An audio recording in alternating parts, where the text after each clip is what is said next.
An impossible coastline is the last thing the greatest explorer in history ever sees. Black cliffs rise out of a silver ocean where no continental map says land should exist, and behind him, an entire expedition is already dying. The man standing at the edge of that forbidden shore is Edran Voss, the cartographer who walks into territories where S-rank hunters disappear and somehow comes back carrying measurements. See, Edran is not famous because he kills monsters. Plenty of people kill monsters. He becomes a living legend because he finds roads through places that are supposed to have none. Frozen labyrinths beneath moving glaciers, forests where the trees migrate every night, dungeon valleys that change elevation whenever blood touches the ground. Even elite hunting parties use maps bearing his seal, because when Edran draws a line across parchment, people trust that line with their lives. And this time, that trust kills almost everyone. The expedition reaches a place officially known as the World Margin, a blank strip beyond the western frontier where compasses spin uselessly and mana storms erase magical tracking spells within minutes. Edran expects unstable terrain. He expects monsters. He even expects casualties. What he does not expect is the ground itself moving beneath the expedition. A mountain folds sideways, not collapses. Folds. Stone bends like cloth, exposing an enormous black ravine beneath the marching party. Supply wagons vanish first. Then 3 hunters. Then the expedition commander. Edran drives an iron survey spike into the ground and catches a rope before another researcher disappears into the crack. The spike bends almost instantly. Yeah, that is exactly how bad it is. The world margin is not simply unmapped. Something out here actively refuses to stay where it was measured. Edran cuts the rope before the falling weight pulls the surviving team over with it. 7 people remain, then 5, then 2. By sunset, only Edran is still moving. His left leg is broken. Half his equipment is gone. Blood has soaked through the inside of his coat. And yet our explorer crawls another 100 paces because he sees something nobody before him has ever recorded. A stone marker. Not natural rock. Carved stone. Someone reached this place before him. Edran drags himself through the ash-gray grass until his fingers touch the marker. There is no name engraved on it. No date. No kingdom crest. Only a symbol, 3 overlapping circles cut by a single vertical line. He rubs dirt from the carving. Then the earth beneath him pulses. Once. Twice. A third time. Edran looks toward the black horizon. Something enormous moves behind the distant fog.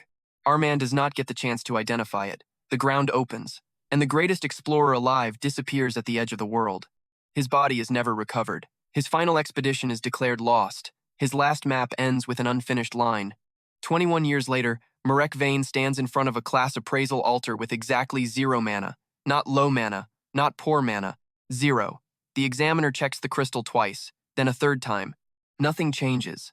Around the stone chamber, young candidates shift awkwardly while instructors exchange disappointed looks. Marek just watches the crystal. He is 16 now, thin enough that his academy uniform hangs loose around his shoulders, pale from years of recurring illness, and physically weaker than several children 3 years younger than him. Turns out, Edran Voss does not wake inside Marek one dramatic morning. There is no mirror, no screaming, no convenient flood of exposition. His memories return slowly across childhood fragments of coastlines during fever, mountain measurements while learning to write, the smell of wet survey rope whenever rain hits the roof. By 13, he remembers everything. By 14, he accepts the obvious. Edran Voss died. Marek Vane inherited the memories. And unfortunately, the legendary explorer has reincarnated into a body that gets exhausted climbing 2 flights of stairs. The appraisal crystal finally darkens. A quiet chime rolls through the chamber, and letters spread across its surface mana capacity. None. Physical resonance, minimal. Primary class affinity, Necromancer. Nobody laughs. That somehow makes it worse. The examiner, Master Pell, actually winces. Necromancers are not terrifying legends in this era. They are barely considered combat classes. Modern undead require mana to maintain, corpses degrade rapidly outside preservation fields, and summoned spirits lose most useful memories after death. A competent necromancer can carry equipment, identify corpses, or clean low-tier battlefields. That is about it. A 0-mana necromancer cannot even do those things properly. Master Pell scratches something onto Marek's registration sheet. Auxiliary classification. Marek takes the paper. At the bottom, a red stamp marks him unsuitable for official frontier expeditions. That catches his attention. Not the weak class, not the embarrassed examiner. That stamp, frontier travel restrictions. Apparently, this continent does not let physically fragile civilian-class students wander into monster territory. Reasonable. Extremely inconvenient. Marek folds the document and puts it into his pocket. The next candidate walks forward. Our boy quietly leaves. No protest, no dramatic vow. He has spent an entire previous life learning that maps do not care about wounded pride. They care about access. And if one road closes, the correct response is finding another. Outside the appraisal hall, the capital of Caldris spreads beneath a pale afternoon sky. 3 enormous walls divide the city by elevation. Merchant lifts crawl along iron rails. Hunter towers rise above the eastern district. And beyond everything, visible between 2 mountains, stands the distant blue haze of the frontier vale. That barrier marks the beginning of charted civilization. Past, it lies almost 40% of the continent that official maps leave blank. Marek stops walking. 40%. In his previous life, a number like that would have ruined his sleep. A delivery wagon nearly runs over him while he stares. The driver curses. Marek steps aside. Some habits survive reincarnation embarrassingly well. He reports to the class assignment office an hour later. The clerk barely looks at him before sliding over a work order. Necromancer auxiliaries are assigned to the municipal ossuary beneath North Cemetery. His first duty starts immediately. Marek reads the address, then pauses. North Cemetery. The largest burial ground in the capital. More than 80,000 registered graves, thousands older than the current kingdom. Interesting.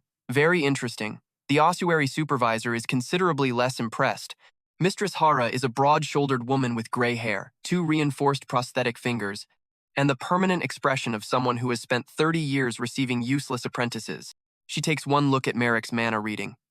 0? Marek nods. She points toward a stack of wooden identification tags. Sort those. That is apparently the full orientation. Our newly classed necromancer spends the next 2 hours matching grave numbers to burial records. No spells. No undead army. No forbidden ritual. Just paperwork. Honestly, reincarnation has rarely looked less glamorous. But Marek does not mind. Paperwork contains maps, and maps contain mistakes. He notices the first one before sunset. Grave 6412 is listed in row 39. The cemetery ledger says the body belongs to a hunter named Bren Torrell, recovered from the eastern frontier 19 years ago. But the burial map shows the grave in row 41.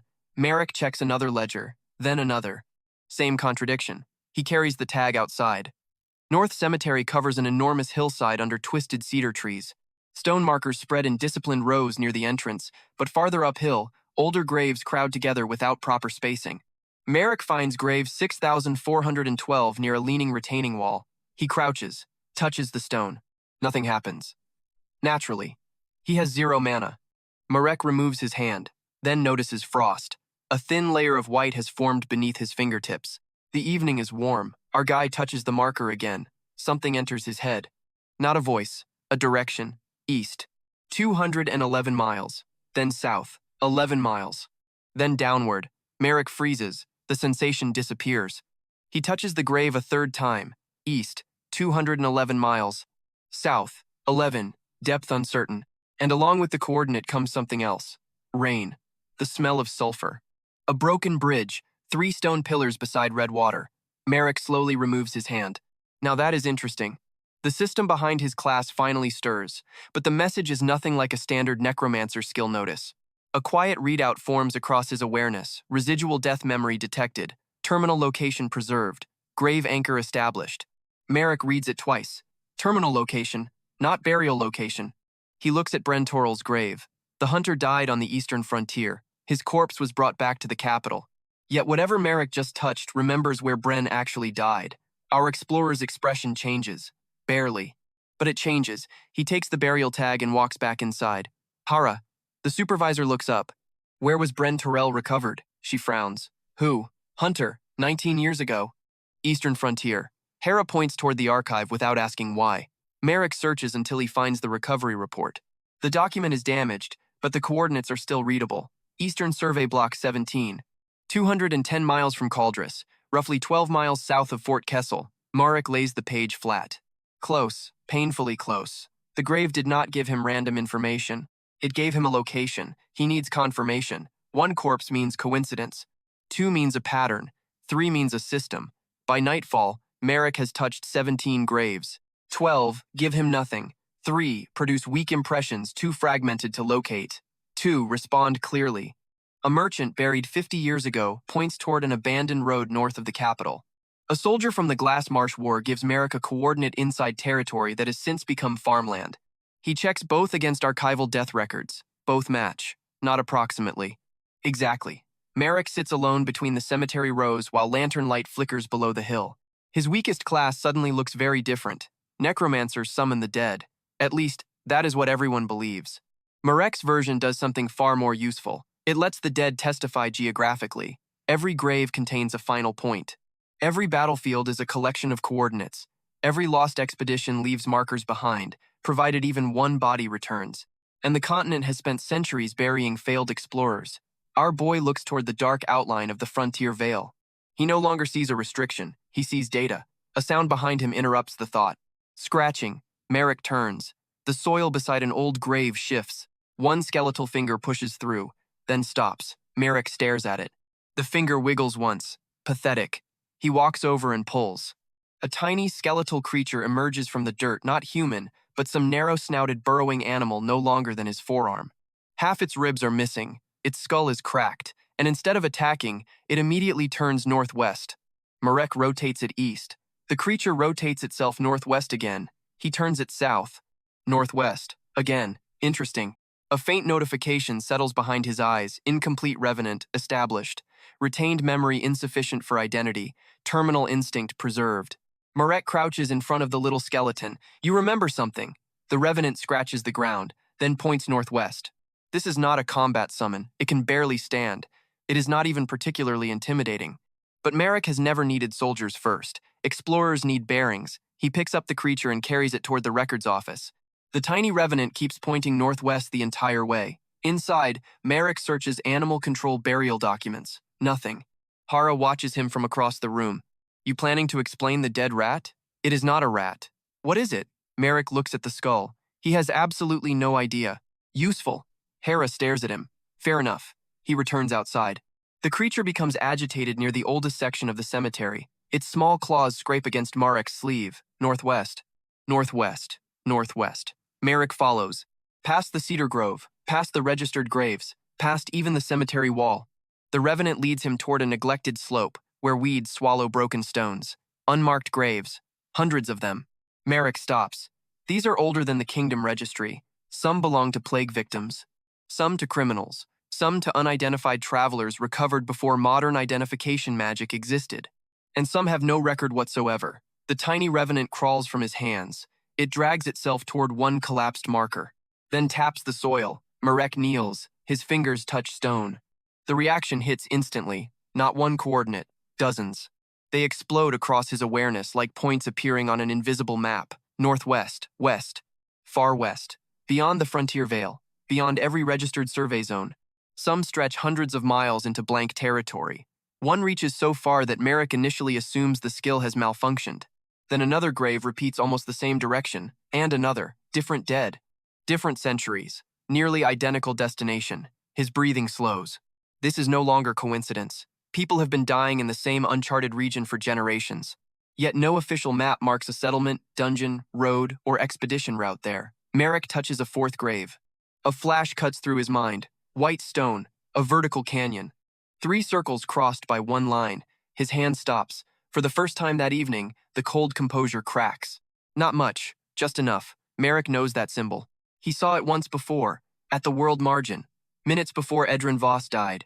Our necromancer brushes dirt away from the broken grave marker. The same symbol has been carved underneath. 3 overlapping circles. 1 vertical line. It should not be here. The world margin lies on another side of the known continent. And this grave is at least a century old. Marek studies the carving without touching it again. He does not understand the connection. So he does what experienced explorers do when a map stops making sense. He does not force an answer. He records the discrepancy. A shadow moves behind the cemetery wall. Marek looks up. Someone is watching. A young man in a dark green frontier coat stands near the gate, one hand resting on the silver badge of the Royal Cartographic Bureau.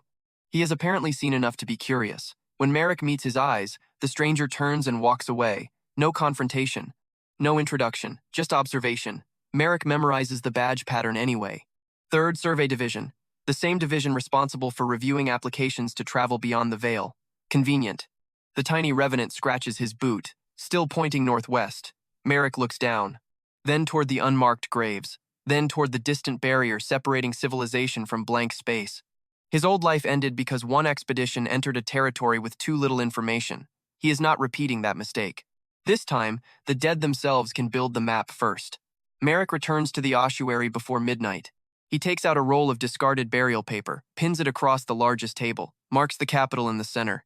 Then he opens the cemetery ledger. One grave at a time, he begins copying the names of everyone who died beyond the frontier. Beside each name, he leaves an empty space for a coordinate. The little revenant climbs onto the table and plants one skeletal claw firmly toward the northwest. Marek draws the first line. By sunrise, Marek has turned the municipal ossuary into the strangest survey office in Caldris. Burial ledgers cover one table. Frontier maps cover another. Between them sits the tiny skeletal revenant, still pointing northwest like an extremely determined broken compass. Mistress Hara walks in carrying tea. She stops, looks at the maps, looks at the skeleton, then looks at Marek. You slept? No.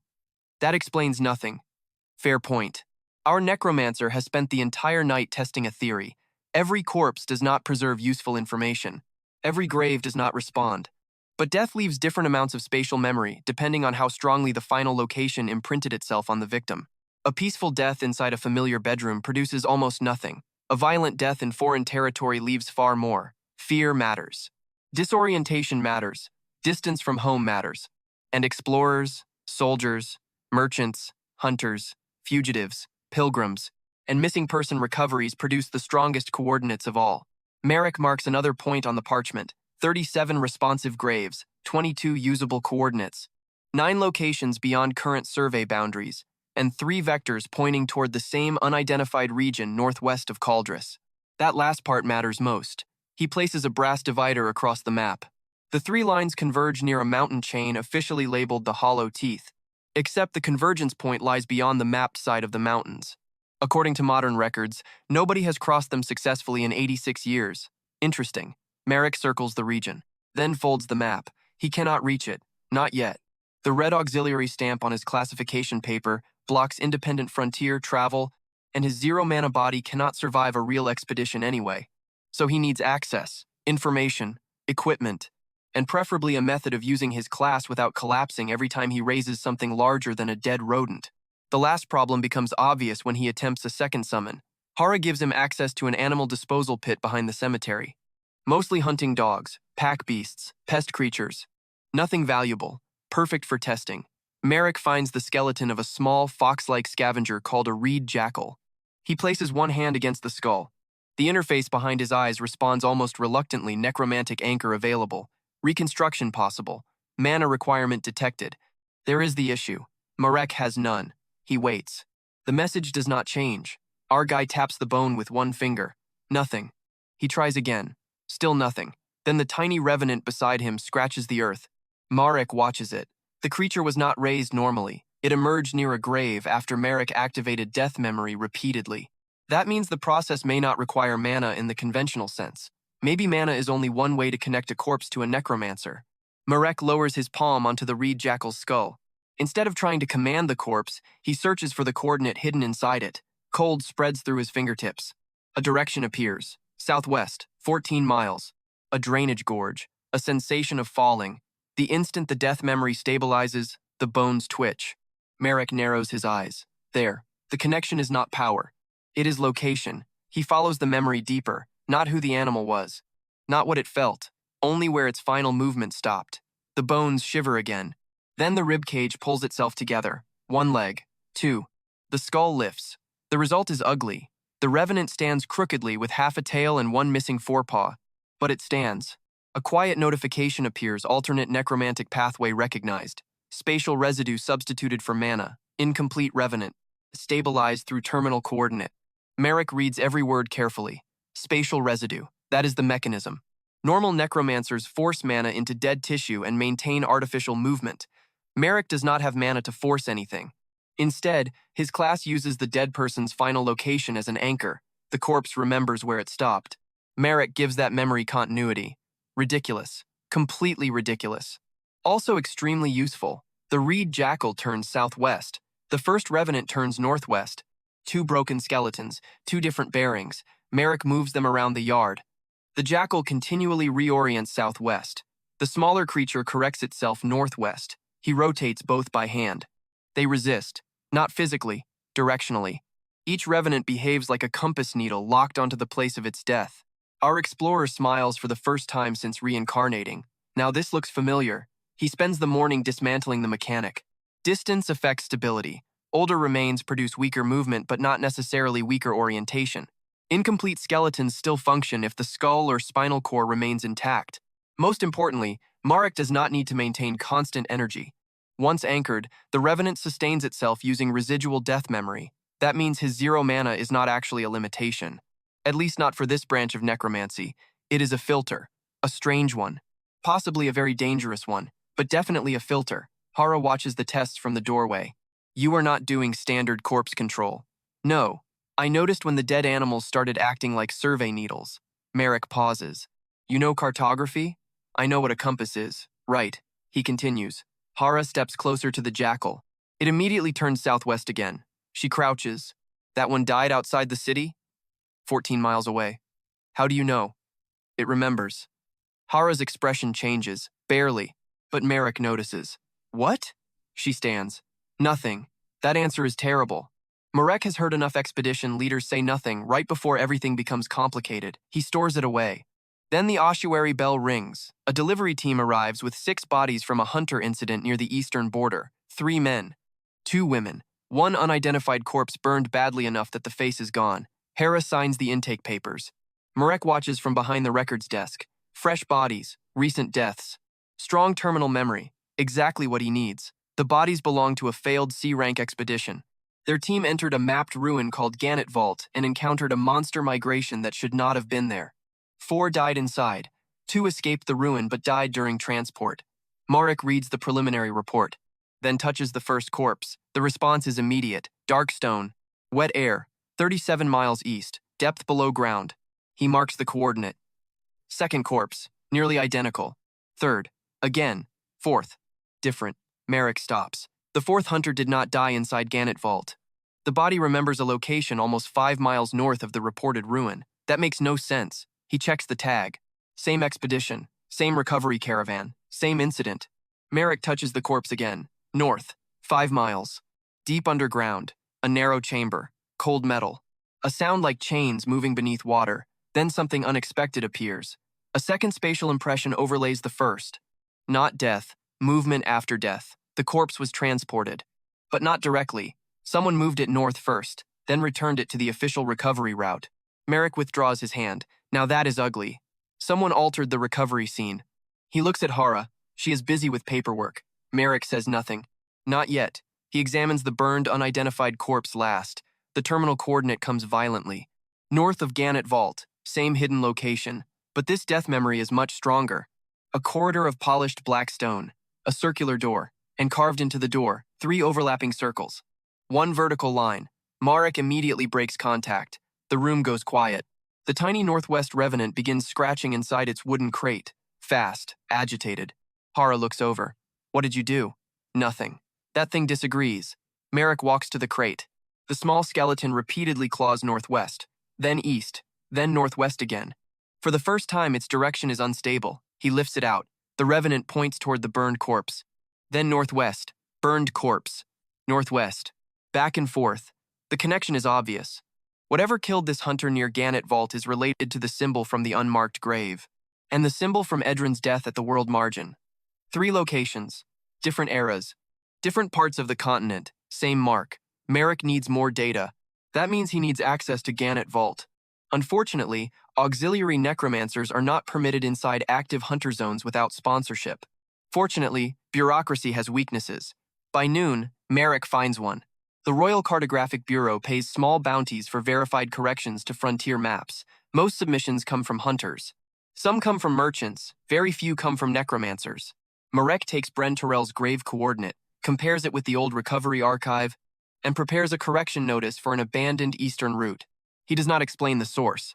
He simply lists the old map error, the correct endpoint, and 3 physical landmarks preserved in the death memory. Red water. Broken bridge. 3 stone pillars. Then he submits it under his new name. The clerk barely reads it. Verification takes weeks. That is fine. It might be rejected. That is also fine. She stamps the form. Marek leaves. He submits another correction the next day. Then a third, not spectacular ones. Nothing that exposes his method. Just small discrepancies gathered from graves whose locations can be cross-checked against old records. He is building credibility. Quietly, one correction at a time. Meanwhile, the revenants improve. Marek discovers that feeding them additional spatial residue from nearby compatible graves strengthens the anchor. Not souls. Not consciousness. Residual coordinates. The tiny first creature gains enough stability to stop losing pieces whenever it walks.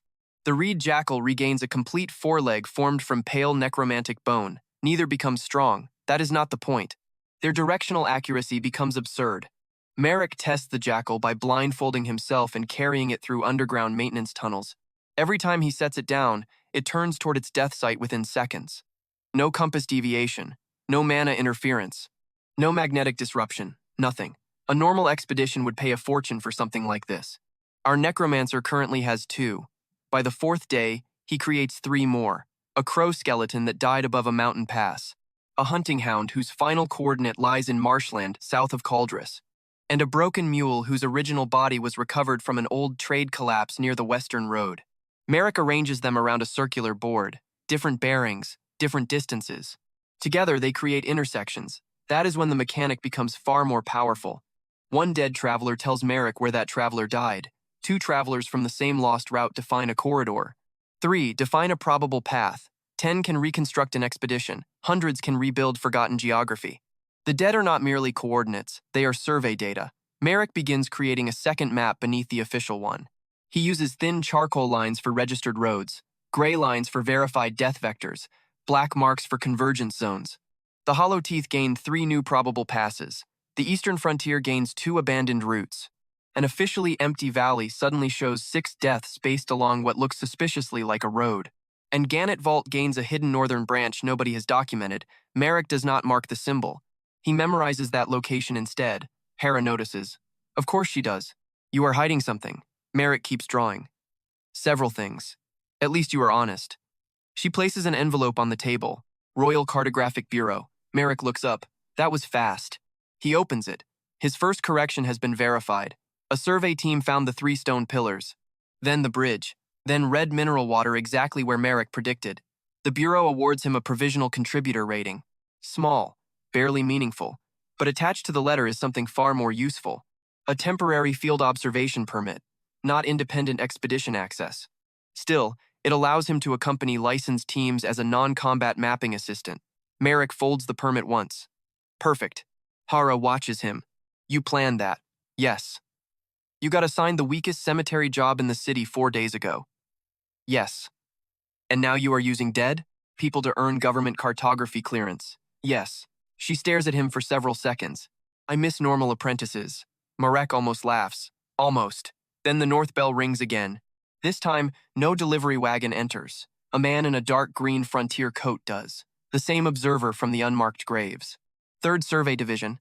Up close, he looks younger than Marek expected, maybe 24. Narrow-faced, alert, with a silver bureau badge pinned precisely over his heart.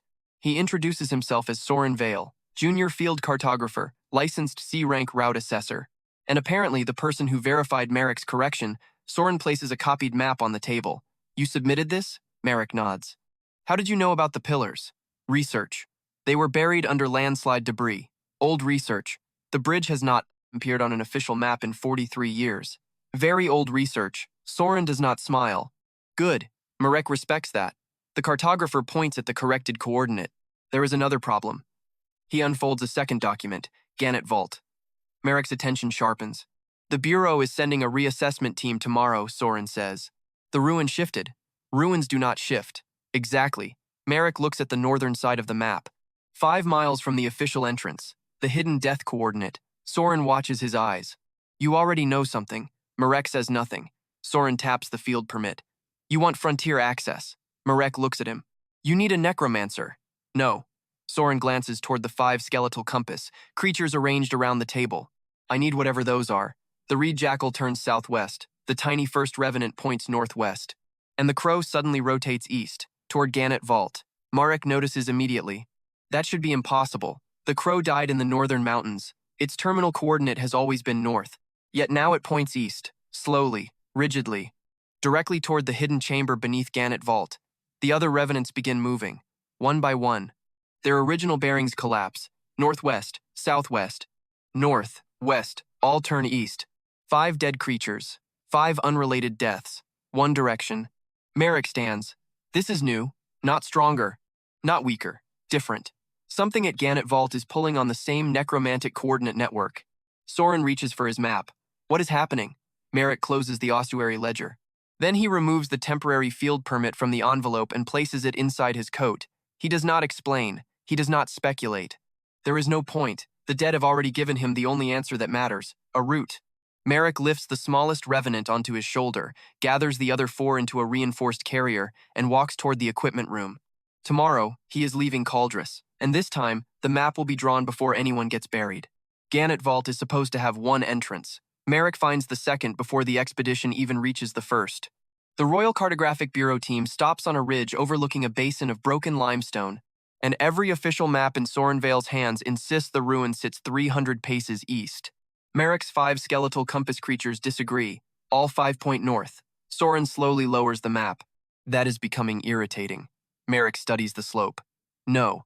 The tiny revenant on his shoulder scratches twice against his collar. It is becoming useful. The reassessment party consists of 7 people. Soren leads the survey work. 2 C-rank hunters provide frontline protection. A barrier mage named Alira Sen handles environmental hazards. 3 bureau assistants carry equipment, record measurements, and very clearly wonder why a 0-mana 16-year-old is traveling with a box full of bones. Nobody says it directly. Professional expeditions are polite like that. They just stare. The basin beneath them looks harmless at first. Gray grass, pale stone. A dry stream cutting through the center. But Marek notices the birds. None fly over the northern slope. Then he notices the stream bed. Its erosion runs in the wrong direction. Water once flowed uphill. That should not happen. More importantly, Edran has seen this exact geological contradiction before. Not here. At the world margin. The realization does not frighten him. It changes the plan. Marek crouches and presses 2 fingers against the dry mud. Soren looks over. What?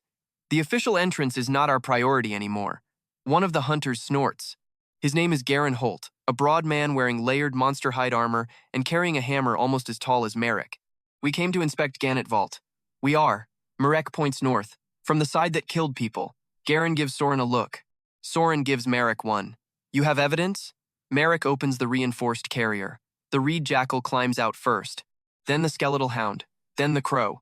All 3 rotate north. The mule skull inside the box does the same. Finally, the tiny revenant on Marek's shoulder points with 1 narrow claw, north. 5 separate corpses, 5 independent terminal anchors, same direction. Soren folds the official map. Fine. Garen looks offended.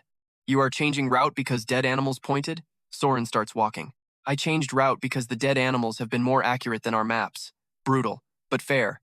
They move along the northern ridge. Marek stays near the center. Not because he needs protection emotionally, because physically, he absolutely does. His 0-mana body is still frail. After 40 minutes of uneven terrain, his breathing becomes shallow. After an hour, his legs start burning. He hides it well enough that most of the team misses it. Alira does not. You are exhausted. I am walking. That was not my observation. Marek adjusts the strap on his pack. I noticed. She stares at him for a second, then quietly takes one of the heavier survey cases from his shoulder. Our explorer considers objecting, then remembers that pride has never improved terrain efficiency. He lets her carry it. The skeletal crow suddenly clicks its beak. Marek stops. Ahead, the landscape appears normal. A steep wall of pale rock, no opening, no road, no ruins. The revenants disagree violently. The jackal digs at the ground. The hound presses its skull against the cliff. The tiny creature on Marek's shoulder nearly falls off, trying to point straight through the stone. Soren approaches. Hidden door? No. Marek examines the wall. He touches it. Cold. Too cold. Then he notices moss growing vertically across what should be dry limestone. Not illusion magic. Condensation. There is hollow space behind the rock. Marek walks 20 paces left. Then 10 right. He studies the fracture lines. His old instincts take over.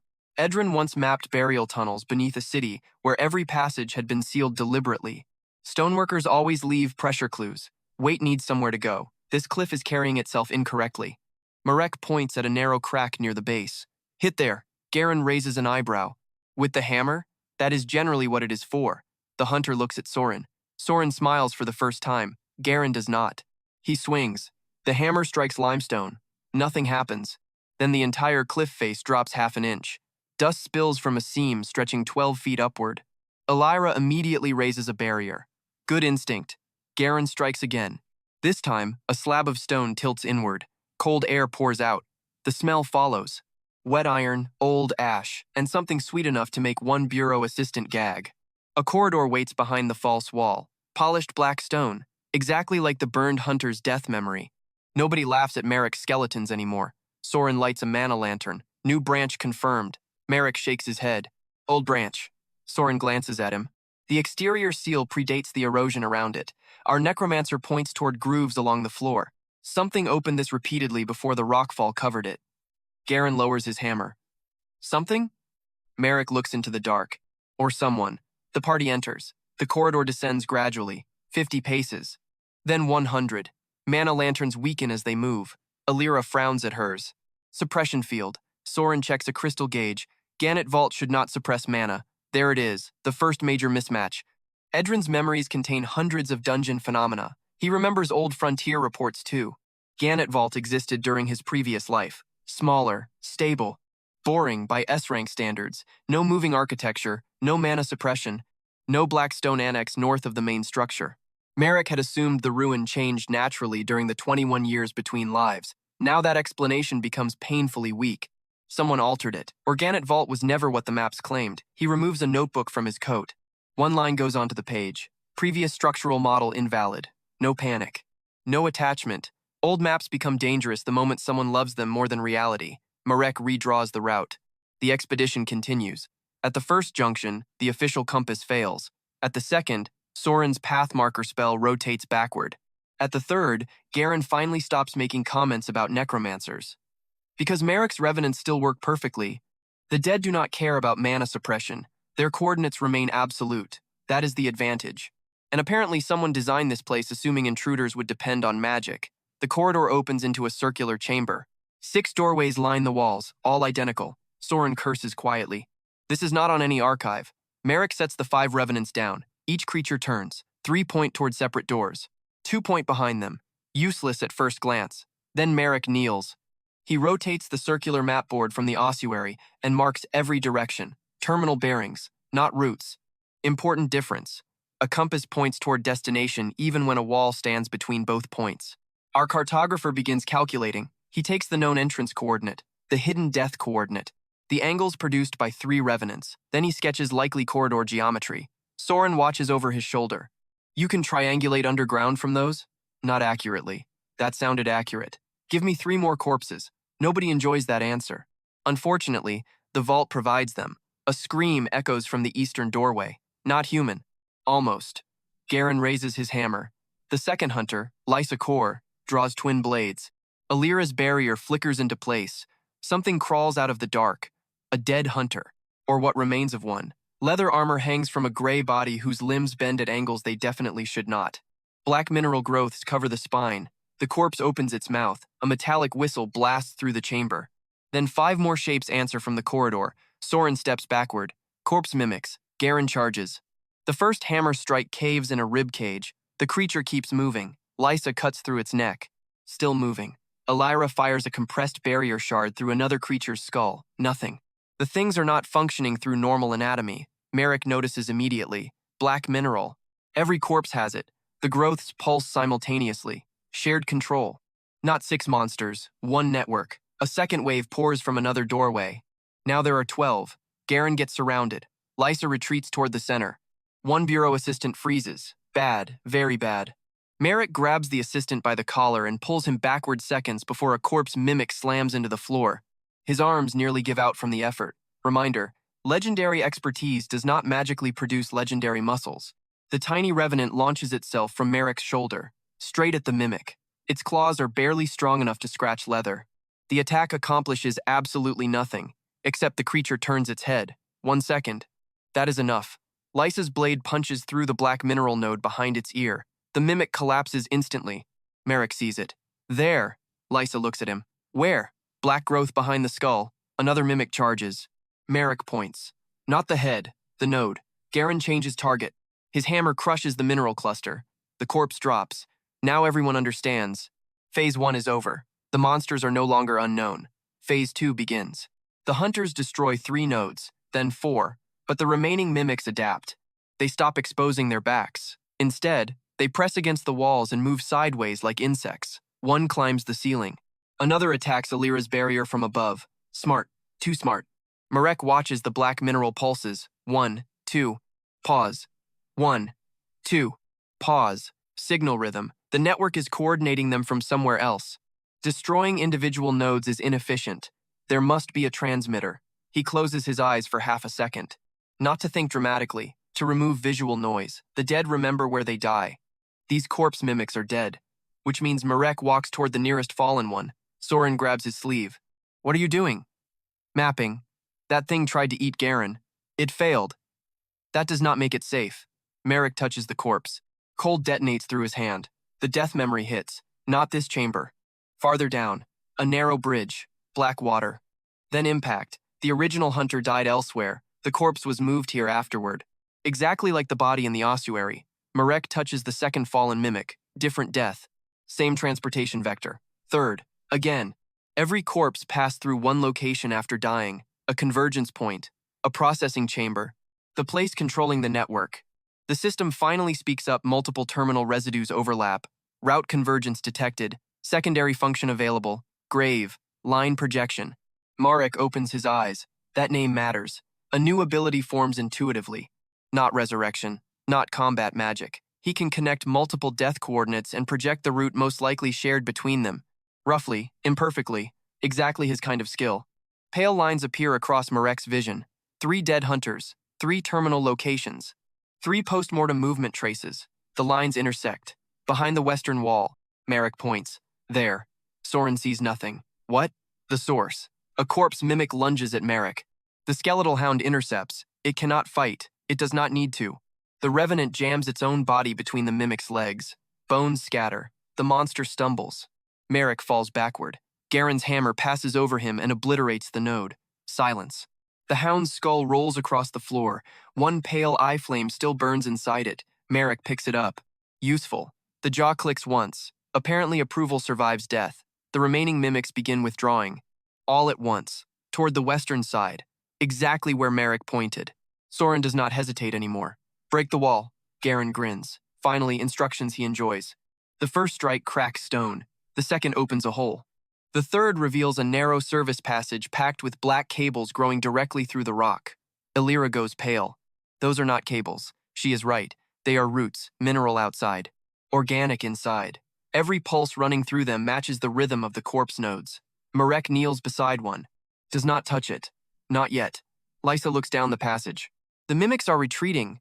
Good, Marek says. Garen stares at him. Good? They are drawing the route for us. That is phase 3. Instead of chasing the enemy blindly, Marek lets the enemy become the map. The team follows at controlled distance. Every junction contains drag marks. Every turn carries fragments of black mineral. Marek uses graveline projection twice more. Both times, the overlapping death routes tighten. The skill hurts. Not mana exhaustion. His body simply cannot process that much spatial residue cleanly yet. Blood runs from one nostril. Alira notices. You are done using that. One more. No.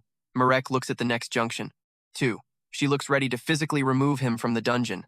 Then a scream echoes ahead. Human. Current. Soren runs. Everyone follows.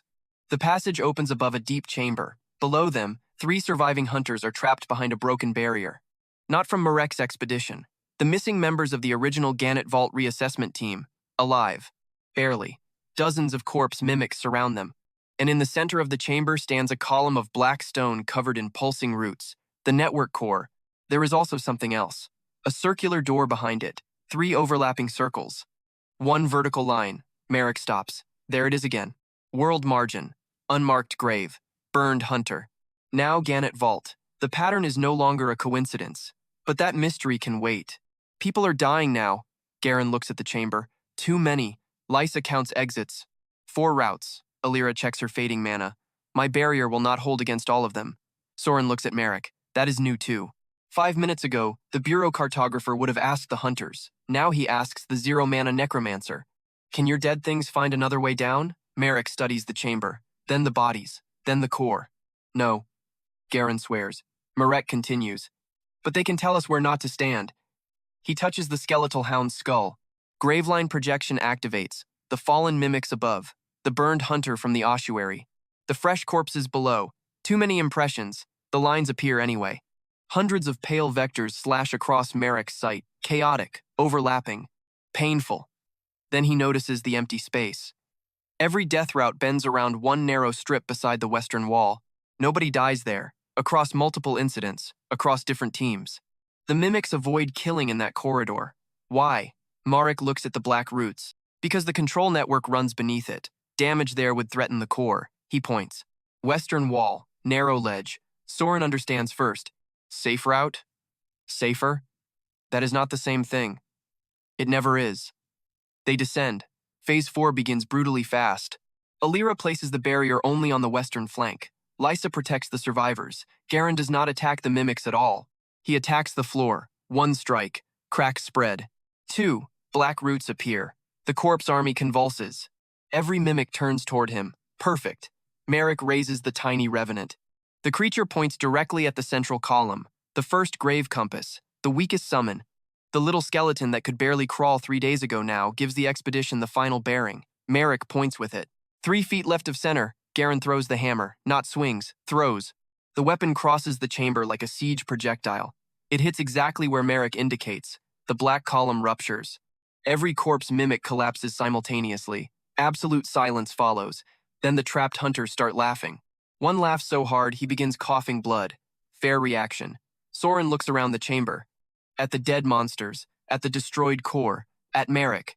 A 0-mana auxiliary necromancer just guided a licensed expedition through an unmapped dungeon branch, identified a distributed corpse network, discovered its control route, and found the only safe attack lane. Using dead animals. Rumors are going to be annoying. Marek already knows it. He walks past the others toward the circular door. Garen retrieves his hammer. You knew that would work? No. The hunter stops. What? I knew the network avoided that route. You threw my life on an inference? Marek studies the symbol on the door. You threw the hammer. Garen opens his mouth, closes it. Soren laughs. Just once. Behind them, Alira begins stabilizing the survivors. Ahead, Marek runs his fingers near the carved symbol without touching it. Something is wrong. The design from his previous death looked identical, but not quite. The lowest circle here contains a tiny break. A deliberate gap. Edran's memory has no such gap. Marek takes out his notebook. Another correction. Another deviation. Someone has been changing the symbol. Or the symbols mark different stages of the same system. Either answer destroys his previous assumptions. Good. That means the real map is finally beginning. Soren comes to stand beside him. The Bureau is going to ask how you did all this. Marek looks toward the collapsed corpse army. They can ask. And what are you going to tell them? Our necromancer kneels beside the nearest dead mimic. He places one hand against its skull. A terminal coordinate appears. Then another. Then another. Hundreds of death impressions wait deeper inside the chamber. Enough to reconstruct routes nobody alive remembers. Marek pulls a fresh sheet of parchment from his pack. He pins it to the black floor with 4 survey nails. Then he draws the first line beyond Gannett Vault. 3 days after Gannett Vault, Marek's map is classified. That is how he knows the Royal Cartographic Bureau takes him seriously. Not praised, not promoted. Classified. The reconstructed northern branch sits beneath 3 wax seals inside a restricted archive, while the official public report claims the expedition discovered minor structural deviations. Minor. Sure. A hidden annex full of corpse processing routes, a control network capable of moving dead hunters, and a sealed door carrying the same symbol Marek saw at the place of his previous death. Extremely minor. Our necromancer reads the sanitized report once, then he folds it. Soren Vale watches from across the bureau office. You look disappointed. No. You look like you want to set the report on fire. That would damage evidence. Good to know there is a line. Marek places the document beside a stack of burial records. The Bureau has given him a temporary workspace inside 3rd Survey Division. That part is useful. The room contains updated frontier charts, expedition casualty logs, hunter recovery records, geological surveys, and restricted maps that ordinary auxiliaries are never supposed to see. More importantly, it contains deaths. Thousands of them. Not bodies. Records, names, recovery locations, expedition routes, missing personnel. Marek can work with that. Not perfectly. A written death report is not enough to activate his class. He still requires a grave, corpse, bone fragment, or object saturated with terminal residue. But records tell him where those anchors are buried, and that changes everything. The capital suddenly becomes an enormous network of dormant survey points. Military cemetery, hunter memorial vault, plague ossuary, old monastery catacombs, unclaimed body crypts, family tombs. Every district holds the dead. Every dead traveler potentially holds a coordinate. Marek spends the next week building what Soren eventually names the Grave Atlas. Marek hates the name. Soren keeps using it. So naturally, everyone else starts using it too. The system is simple enough to explain and absurdly difficult to replicate. First, Marek identifies graves belonging to people who died outside their burial location. Second, he activates terminal residue.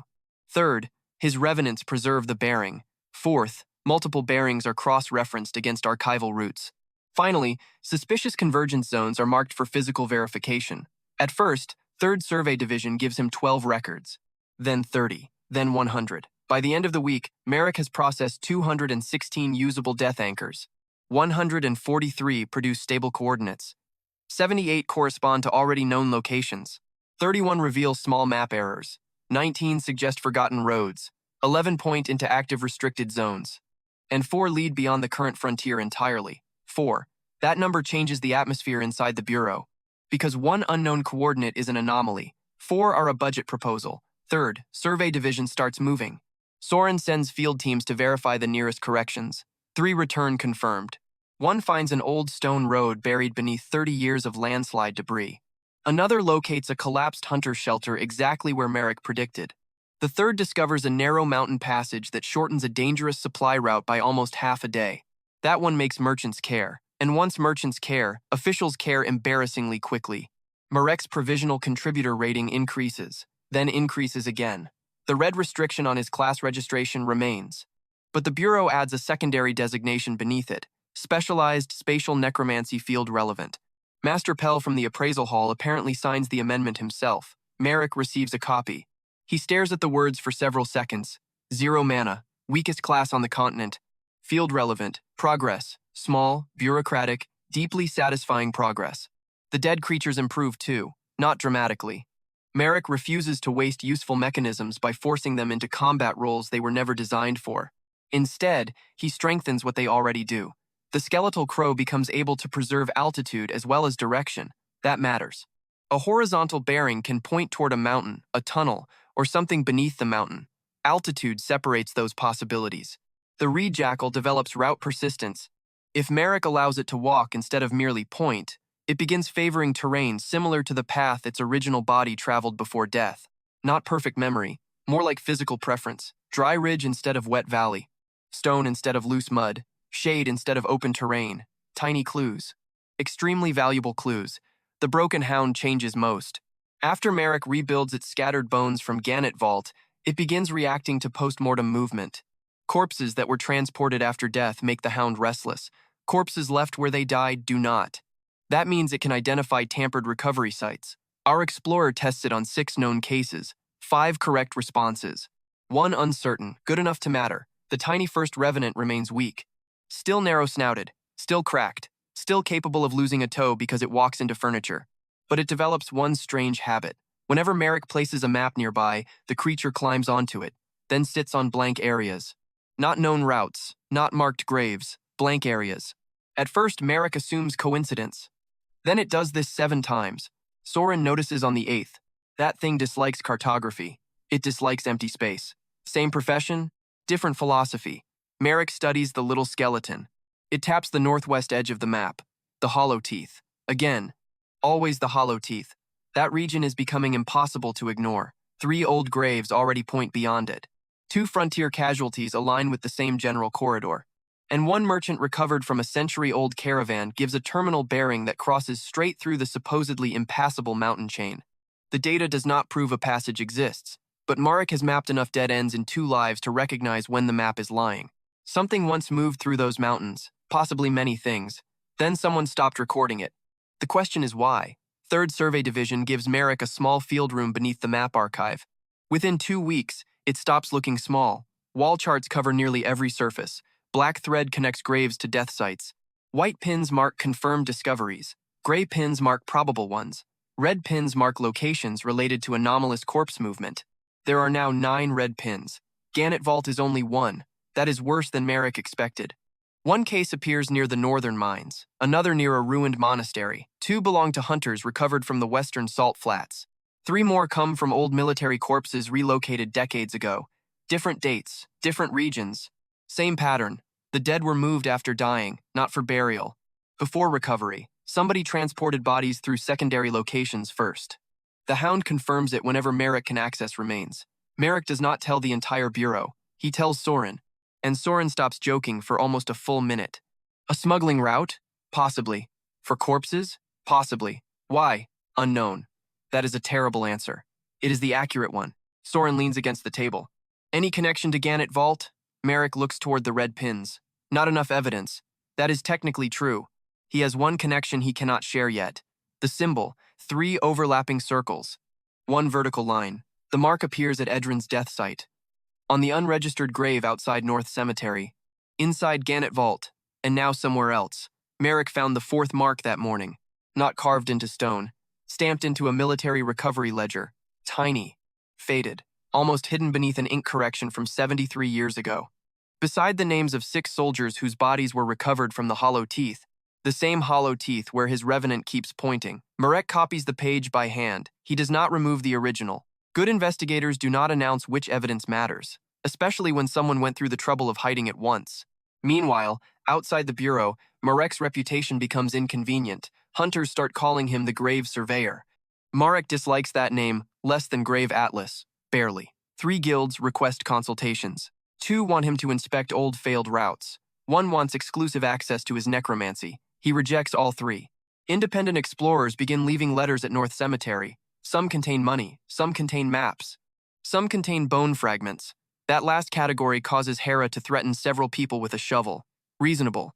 1 letter catches Marek's attention. No guild seal, no noble crest. Just a name, Talia Orson. Her older brother disappeared 7 years ago beyond the western frontier. No body recovered, no official death confirmation. She includes his final route map. Marek cannot use it. No corpse, no grave, no anchor. But he studies the route anyway. The expedition disappears near an unmapped gorge. 3 weeks later, another party finds 1 member's backpack 50 miles north. The Bureau assumes monsters dragged it. Marek compares the route with his death vectors, then stops. 1 red convergence line passes directly through the gorge. Post-mortem transport pattern. He adds Talia's brother to a separate file. Missing. Not dead. Not yet. That distinction matters. The dead can guide him to where death happened, but they may eventually help him identify where death did not happen. That possibility is new. He stores it carefully. On the 15th day, the Bureau summons Marek upstairs. Not 3rd Survey Division. Central Review. That means politics. The room contains 5 officials and 1 man Marek recognizes immediately, not personally, by uniform. Royal Frontier Commission. Director Varric Dane. He oversees legal access beyond the frontier veil, which means he controls exactly what Marek needs most. Dane studies Marek as if evaluating equipment. You are the Necromancer. Marek Vane. I know. Good start. A map lies on the table. Hollow teeth. Marek's attention sharpens. Dane taps the western face of the mountain chain. A supply caravan vanished 9 days ago. Soren stands near the wall. Quiet. Very quiet. Dane continues. Normal tracking failed. Mana interference? Yes. Recovery team? 2. Returned? 1. That wording matters. Marek looks at the map. Bodies? 3. May I examine them? 1 official shifts uncomfortably. Diane does not. That is why you are here. The bodies wait beneath the bureau in a sealed medical chamber. 3 caravan guards. Recovered from different places. Marek brings the Hound. The moment they enter, its jaw starts clicking. Post-mortem movement. Confirmed. Marek touches the first corpse. Death memory rises. Snow. Rock. Blood. A narrow passage. Northwest. Second corpse. Same mountain chain. Different death site. But afterward, movement. Downward. Then east. Third. Again. Death. Movement. A stop. Another movement. Someone handled all 3 after death. Marek activates Graveline projection. Pain presses behind his eyes. He ignores it. Pale lines emerge. 3 terminal sites. 3 post-mortem routes. They converge inside the mountains, not outside. Inside. A place the official map insists contains solid stone. Someone collected the bodies, moved them to 1 central chamber, then redistributed them. Deliberately, our necromancer steps back. Director Dane watches him. Well? There is a root inside the hollow teeth. Silence. One official laughs once, then realizes nobody else does. Dane's expression hardens. Impossible. Marek looks at the bodies. Then someone carried 3 dead men through impossible stone. That ends the objection. Soren approaches the map. How large? Unknown. Entrance? Unknown. Can the revenants find it? Marek looks at the hound. It is no longer facing the corpses. It points at the northern wall, toward the mountains. Yes. Director Dane folds his arms. Then 3rd Survey Division enters under commission authority. There it is, the next scale. Not a cemetery. Not a dungeon branch.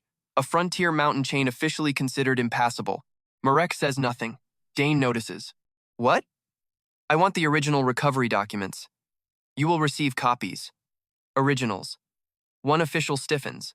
Those are commission property. Marek looks directly at Dane. If someone altered the route, copies are useless. Soren almost smiles.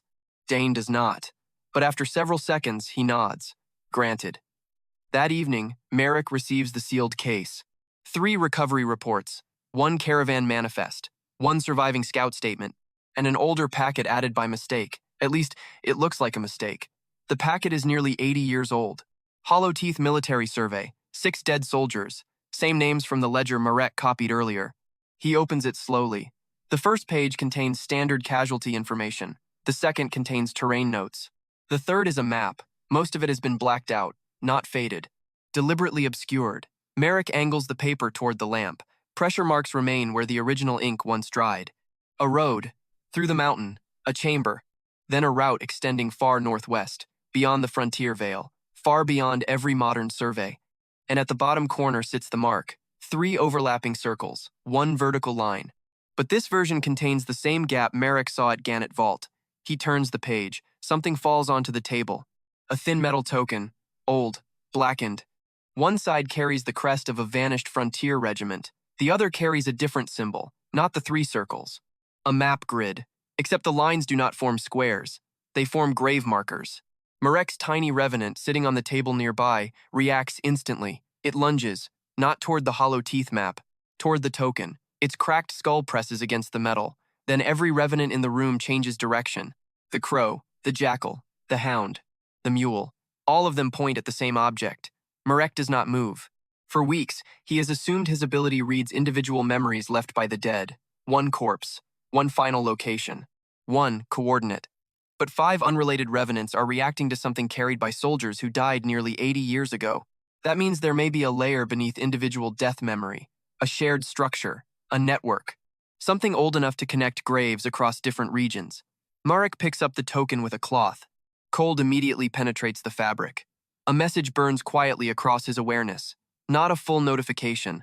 Only fragments. Unrecognized coordinate architecture. Multiple grave anchors detected. Primary route incomplete.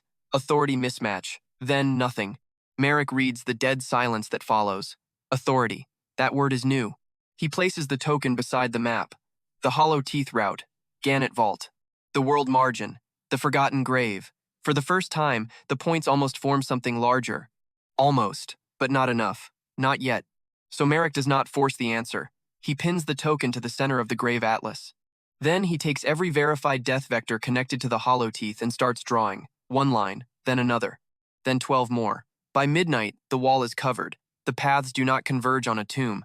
They converge on a road, a buried road running beneath the mountain chain. And whatever lies at its far end has been receiving the dead for at least 80 years. Marek rolls up his field maps. The tiny revenant climbs onto his shoulder. The hound waits by the door. Tomorrow, 3rd Survey Division leaves for the hollow teeth. This time, Marek is not following a place where someone died. He is following the road that keeps taking the dead there. The hollow teeth are not mountains, not entirely. 3 hours beneath the northern ridge, Marek discovers that half the range has been built around something older. 3rd Survey Division enters through a fracture hidden beneath a frozen ravine, and what looks like natural basalt from outside gives way to cut black stone beneath the surface. Too smooth, too straight, too deliberate. Soren raises his lantern. This was constructed. Marek touches the wall. Expanded. Difference? Something existed first. The tiny revenant on his shoulder presses both claws against the stone, then points deeper. The hound does the same. So does the reed jackal. All of them ignore their original terminal bearings now. That stopped being temporary days ago. Whatever sits beneath the hollow teeth is overpowering every individual death anchor Marek carries. That means the buried route is not just another coordinate, it is a higher-order reference point. And our Necromancer does not like mechanisms he cannot define. The expedition moves in a narrow formation. Soren handles navigation records. Alira Sen maintains protective barriers. Garen Holt walks front with his hammer. Lysa Kor covers the rear. 2 Bureau engineers carry drilling tools. Director Dane sends 3 commission observers with them, officially to document the discovery. Unofficially, they are here because someone in the government wants to know whether Marek's strange necromancy is becoming strategically important. It is, painfully so. The passage slopes downward for almost 2 miles. No monster attacks, no traps trigger, no mana disturbances appear. That makes everyone more nervous than actual danger would. A place this old should contain something. Instead, it feels abandoned. Not ruined. Abandoned. There is a difference. Marek notices maintenance grooves along the floor. Metal carts once traveled here. The grooves point northwest. Same direction as the old vectors. At the first junction, the party finds 6 doors. 5 are sealed. 1 stands open. The tiny revenant points at the open one. Garen grunts. Convenient. No, Marek says. That makes everyone stop. He crouches beside the threshold. Dust covers every sealed doorway. The open passage is clean. Something passed through recently. Soren looks deeper into the corridor. How recently? Marek studies a faint drag mark. Days. Alira raises her barrier. Finally, something alive. Or something moving. They continue. The corridor narrows, then widens into a chamber large enough to hold an entire caravan. Rusting hooks hang from the ceiling. Stone channels run through the floor. Several are stained dark. Garen studies the channels. Blood? Not enough oxidation, Marek says. Soren kneels beside one. Then what? Marek does not answer, because he sees the walls. Thousands of small rectangular recesses cover them. Each one is the size of a human skull. Some are empty, some contain bone fragments. Some contain metal tags, and every tag carries coordinates, not names. Coordinates. Marek walks closer. A chill crawls across his skin before he touches anything. The room is saturated. Terminal residue hangs here so densely that even his 0-mana body can feel pressure from it. The system behind his class reacts immediately, a silent pulse, then another. Multiple grave anchors detected. Coordinate density exceeds individual indexing. Archive structure recognized. Marek's hand stops inches from the wall. Archive, not cemetery. Not ossuary, archive. That word changes everything. He takes the old metal token from his coat, the one marked with grave-shaped grid lines. Every recess in the wall matches that pattern exactly. Soren sees it. The token is a map of this chamber. Part of it, Marek turns the token. Tiny numbers become visible along the rim. He never noticed them before because they look decorative. They correspond to wall sectors. Alira looks between the token and the recesses. So someone cataloged the dead. No. Marek studies the coordinates again. They cataloged where people died. Silence. That distinction lands hard. Thousands of deaths. Thousands of coordinates. Stored deliberately. Across who knows how many years. Garen looks around. For what? Marek finally touches one of the metal tags. The world disappears. Not literally, but his spatial sense detonates. A coordinate enters his mind. Then a second attached coordinate. Then a third. Not one death. A route. A complete route. A woman running through snow. A tunnel. A bridge. A collapsed chamber. Then death. But the archive does not stop at her final location. It preserves every grave anchor she passed along the way. Marek jerks his hand back. Blood runs from his nose. Alira grabs his shoulder. No more. He ignores the comment. The mechanic is too important. Individual dead remember where they die. That remains true. But this archive stores chains of death coordinates and uses them to reconstruct pathways. Exactly what Marek has been building manually with the Grave Atlas, only infinitely older, infinitely larger, and far more precise. Our explorer looks around the chamber. He did not invent graveline projection. He rediscovered a fragment of something. That is the first real revelation. The second comes when Soren finds the inscription. It sits above the far exit. Most of the text has eroded, but one phrase remains legible in Old Continental script. Road of returned footsteps. Garen reads it aloud. Sounds poetic. No, Marek says. It sounds technical, because beneath the phrase are 6 carved symbols. The first is a single circle. The second is 2 circles. The third is 3 overlapping circles. Then the vertical line appears. Different configurations. Different gaps. Different stages. The mark from Gannett Vault is not an emblem. It is notation, a root state indicator. Soren looks at Marek. Meaning? Marek studies the sequence. One circle may be a death anchor. He points to the second. 2 creates intersection. Third. 3 creates route certainty. Then the vertical line. Unknown. Garen points at the final symbol. And that? Marek goes still. The last mark is almost identical to the one Edran saw at the world margin. 3 complete circles. 1 vertical line. No gap. The terminal form. His previous death happened at the end of the sequence.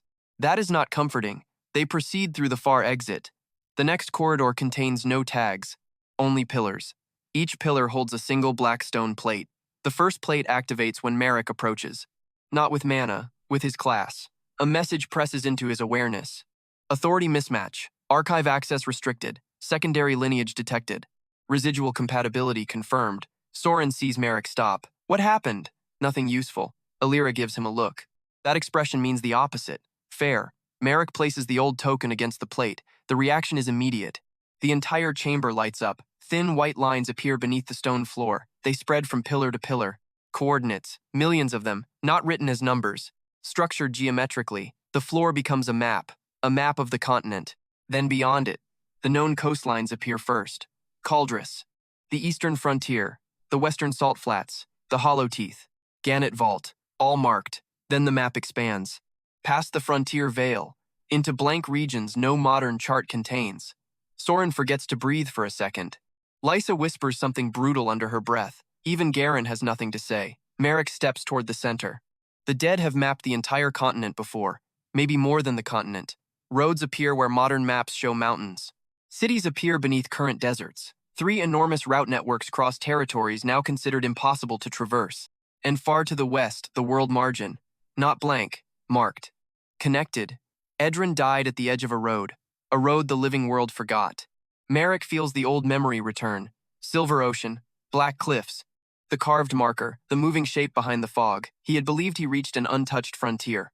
He was wrong. Someone had been there long before him. Someone had mapped it through the dead. That is the deeper layer. His cheat code is not a freak mutation of necromancy. It is compatibility with a lost cartographic system. A system built on terminal memory, graves as anchors, death as fixed geography, souls as directional proof. And Marek is not its first user. The system recognizes him because others existed before. Soren walks slowly across the glowing floor. Who built this? The answer appears before Marek can speculate. One of the commission observers steps onto a marked route. The floor reacts. A section opens beneath him. Not a trap, a compartment. Inside lies a preserved skeleton wearing a metal harness. The observer jumps back. Garen raises his hammer. Marek kneels. The skeleton's chest bears a crest. Not a kingdom crest, not military. A grid of grave markers, same as the token. Beneath it, a nameplate. The lettering is nearly gone. Only the title remains. Mortuary Cartographer 3rd Circle. Nobody speaks. There it is. A profession. An organization. A structure. Not generic necromancers. Cartographers. People who use death to map unstable territory. Marek touches the harness. Memory floods him. Not the dead person's life. Only terminal impressions. A collapsing chamber. Running feet, a voice shouting coordinates. Then another detail, a black-robed figure cutting route lines from the floor. Sabotage. Intentional. The mortuary cartographer died because someone destroyed the network. Marek pulls back. That changes the mystery again. The system was not merely lost, it was dismantled. Someone wanted the roads forgotten, and the modern world grew on top of the erasure. The commission observers begin whispering. Soren hears them. His expression hardens. Politics just entered the room. Wonderful. The map flickers, then changes. Every glowing route dims except one, a line beginning beneath the hollow teeth, running west, crossing 4 erased territories, ending at the world margin. Marek's revenants all react simultaneously. The tiny creature leaps from his shoulder. It lands directly on the line, then starts walking west across the glowing floor. Slowly, purposefully. For the first time, it is not pointing toward where it died. It is following a route it never traveled. That means the creature has changed, not physically. Functionally, its connection is no longer limited to its own terminal instinct. It is reading the archive network.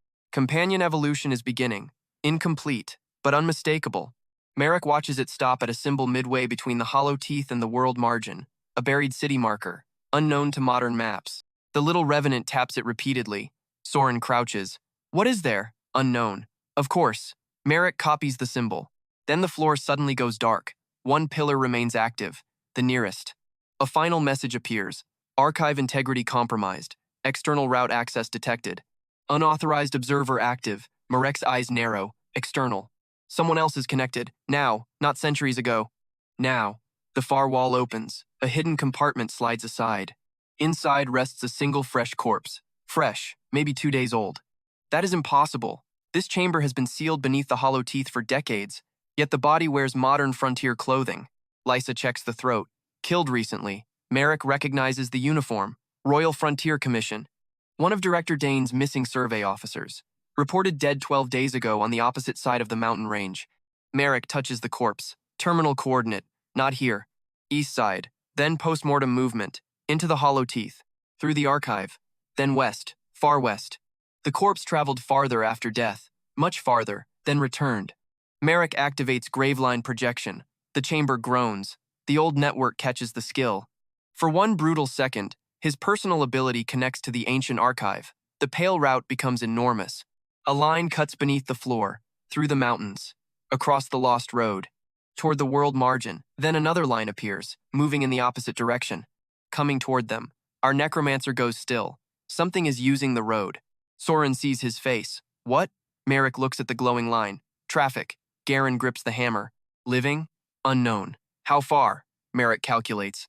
The route pulses. Closer than expected. 2 days.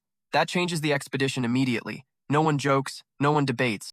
Soren orders the engineers to copy everything. Alira starts marking defensive positions. Lysa checks the western corridor. Garen moves heavy stone blocks toward the entrance. Setup begins naturally. Because whatever comes through this route may be the first thing from the erased territories to reach modern Cauldres in generations. Marek studies the ancient map. A second tool has appeared in his awareness. Not fully usable. Not yet.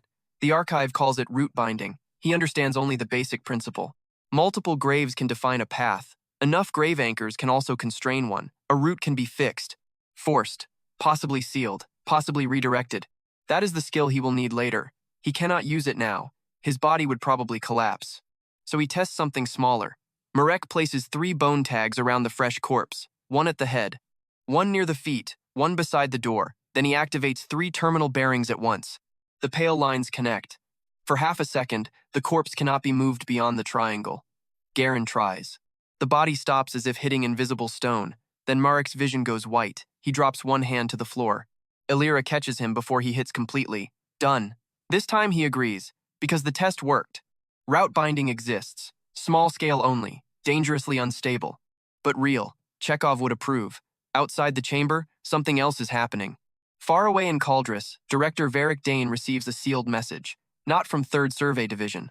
From a private office beneath the Royal Frontier Commission, the courier places a black envelope on his desk. No royal crest. Only a small geometric mark, 2 overlapping circles, 1 vertical line. With a gap, Dane reads the report. His face loses color. Marek Vane has entered Archive Station 9. That name never appears in public records. Neither does the organization paying Dane to suppress old routes. The Meridian Closure Directorate. A hidden administrative body formed generations ago for one purpose. Keep the erased roads closed, not because they are useless. Because something on the other side once learned how to follow them back. Dane burns the message, but his hands are shaking now. He had assumed Marek was an unusual necromancer, a useful anomaly. He understands the mistake. The boy is compatible with the old network, and worse, the network has noticed him. Back beneath the hollow teeth, Marek sits against a pillar while his breathing stabilizes. The tiny revenant returns. It carries something in its mouth, a metal fragment taken from the fresh corpse's coat. Marek accepts it. One side is plain, the other bears an engraved designation. Station 9 Return Prohibited. Soren reads over his shoulder. There were at least 8 others, probably more. And someone new. Yes, Marek pockets the fragment. He looks across the ancient floor map. 9 archive stations, erased roads. A lost cartographic order, modern officials suppressing recovery evidence, and something traveling toward them from the world margin. His objective changes. Before today, Marek wanted to map the unknown realm beyond the continent. Now that is insufficient. He needs to know why the route was erased, who destroyed the mortuary cartographers, why the Commission has hidden their stations, and what exactly Edran Voss reached before dying. One mystery becomes 4. Good. At least now they connect. Marek rises. His knees almost fail. He ignores that. The party begins sealing the eastern entrance. Not permanently. Strategically. Marek places grave anchors at 3 junctions. Small tests only. Route binding stabilizes slightly each time. Soren marks emergency exits. Garen reinforces the chamber. Alira prepares fallback barriers. And the tiny revenant stands at the western corridor, not pointing anymore. Waiting. 2 days. Something is coming. Marek unrolls the ancient route map on the floor. Then, beside the line leading toward the world margin, he draws the first modern counter route. The thing coming through the Forgotten Road arrives 11 hours early. That is the first problem. The second is that it is not alone. Marek stands in Archive Station 9 beneath the hollow teeth, while every grave anchor he planted along the western corridor activates at once. 1 bone tag turns, then another, then 12 more. Each points west. The tiny revenant on his shoulder does something stranger. It does not point at all. It presses both claws against Marek's collar and starts tapping. 3 times, pause. 3 times, pause, a pattern. Soren notices. That is new. Yes. Do you know what it means? No. Excellent. Marek looks toward the dark corridor. His prediction had been 2 days, then 36 hours. Now something has crossed enough of the old route to reach Station 9 before sunrise. That means one of his assumptions is wrong. Again.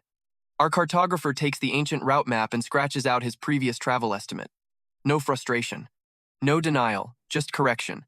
The lost road does not maintain constant distance. Sections must compress, or transfer, or activate like chained gates. Whatever the mechanism, measuring physical mileage alone is useless. Good. Another false rule removed.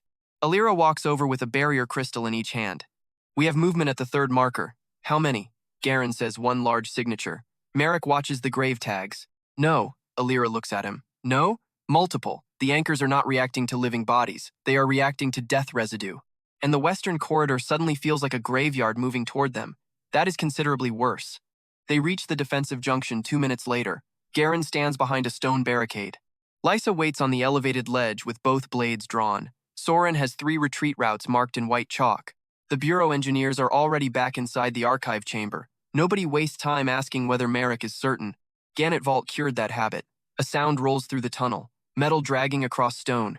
Then footsteps. Many footsteps. Slow. Perfectly synchronized. The first figure emerges from darkness. A dead man in armor nobody recognizes. Not modern plate. Not ancient Cauldrus military gear either. The metal is layered in overlapping black scales, each engraved with tiny coordinate marks. The corpse walks upright. No strings. No visible necromantic aura. A spear remains locked in one skeletal hand. Then another dead soldier appears. And another. 12, 20, 30. The column keeps coming. Garen tightens his grip on the hammer. You said traffic. Marek studies the formation. I did. You forgot the army part. I had incomplete data. That is becoming your favorite phrase. The dead soldiers stop. All at once. Then the central rank opens. Something walks between them. Alive. At least apparently. A woman. Tall. Thin. Wrapped in a weather-stained gray cloak reinforced with strips of the same black metal. Her face is human. Mostly. But one side of her neck carries pale geometric scars arranged like intersecting map lines. She looks at the barricade, at the hunters, at Marek's revenants. Then directly at Marek. The tiny skeleton on his shoulder goes completely still. The woman speaks in Old Continental. Not a dialect Marek knows from books. An older form. Edran studied enough dead languages to understand fragments. Station keeper? Marek answers in the same language. Not here. Her eyes narrow. Then she sees the metal token attached to Marek's belt. 3rd circle. The reaction is immediate. Every dead soldier lowers its spear. Not obedience. Recognition. The woman takes 1 step forward. Garen raises the hammer. Marek lifts a hand. Wait. She brought 30 corpses. So did the cemetery. This feels different. It absolutely does. The woman stops 3 paces from the barricade. She speaks again. Who opened 9? Marek answers. I did. Her expression hardens. Not surprise, fear. She points toward the archive. Close it. That is not what Marek expected, Soren whispers. Ask why. Marek does. The woman looks behind herself. Down the road. Then says 1 word. Surveyors. Marek almost corrects her, then realizes she does not mean explorers, not living ones. Something strikes a grave anchor far down the western passage. Marek feels it break, then another, then 3 simultaneously. Whatever follows her is destroying route markers. The woman turns. Her corpse soldiers immediately reform into defensive ranks, so they are hers, or at least they respond to her. Marek watches the command pattern. No mana, no spoken orders. She touches 2 fingers against the scar grid on her neck.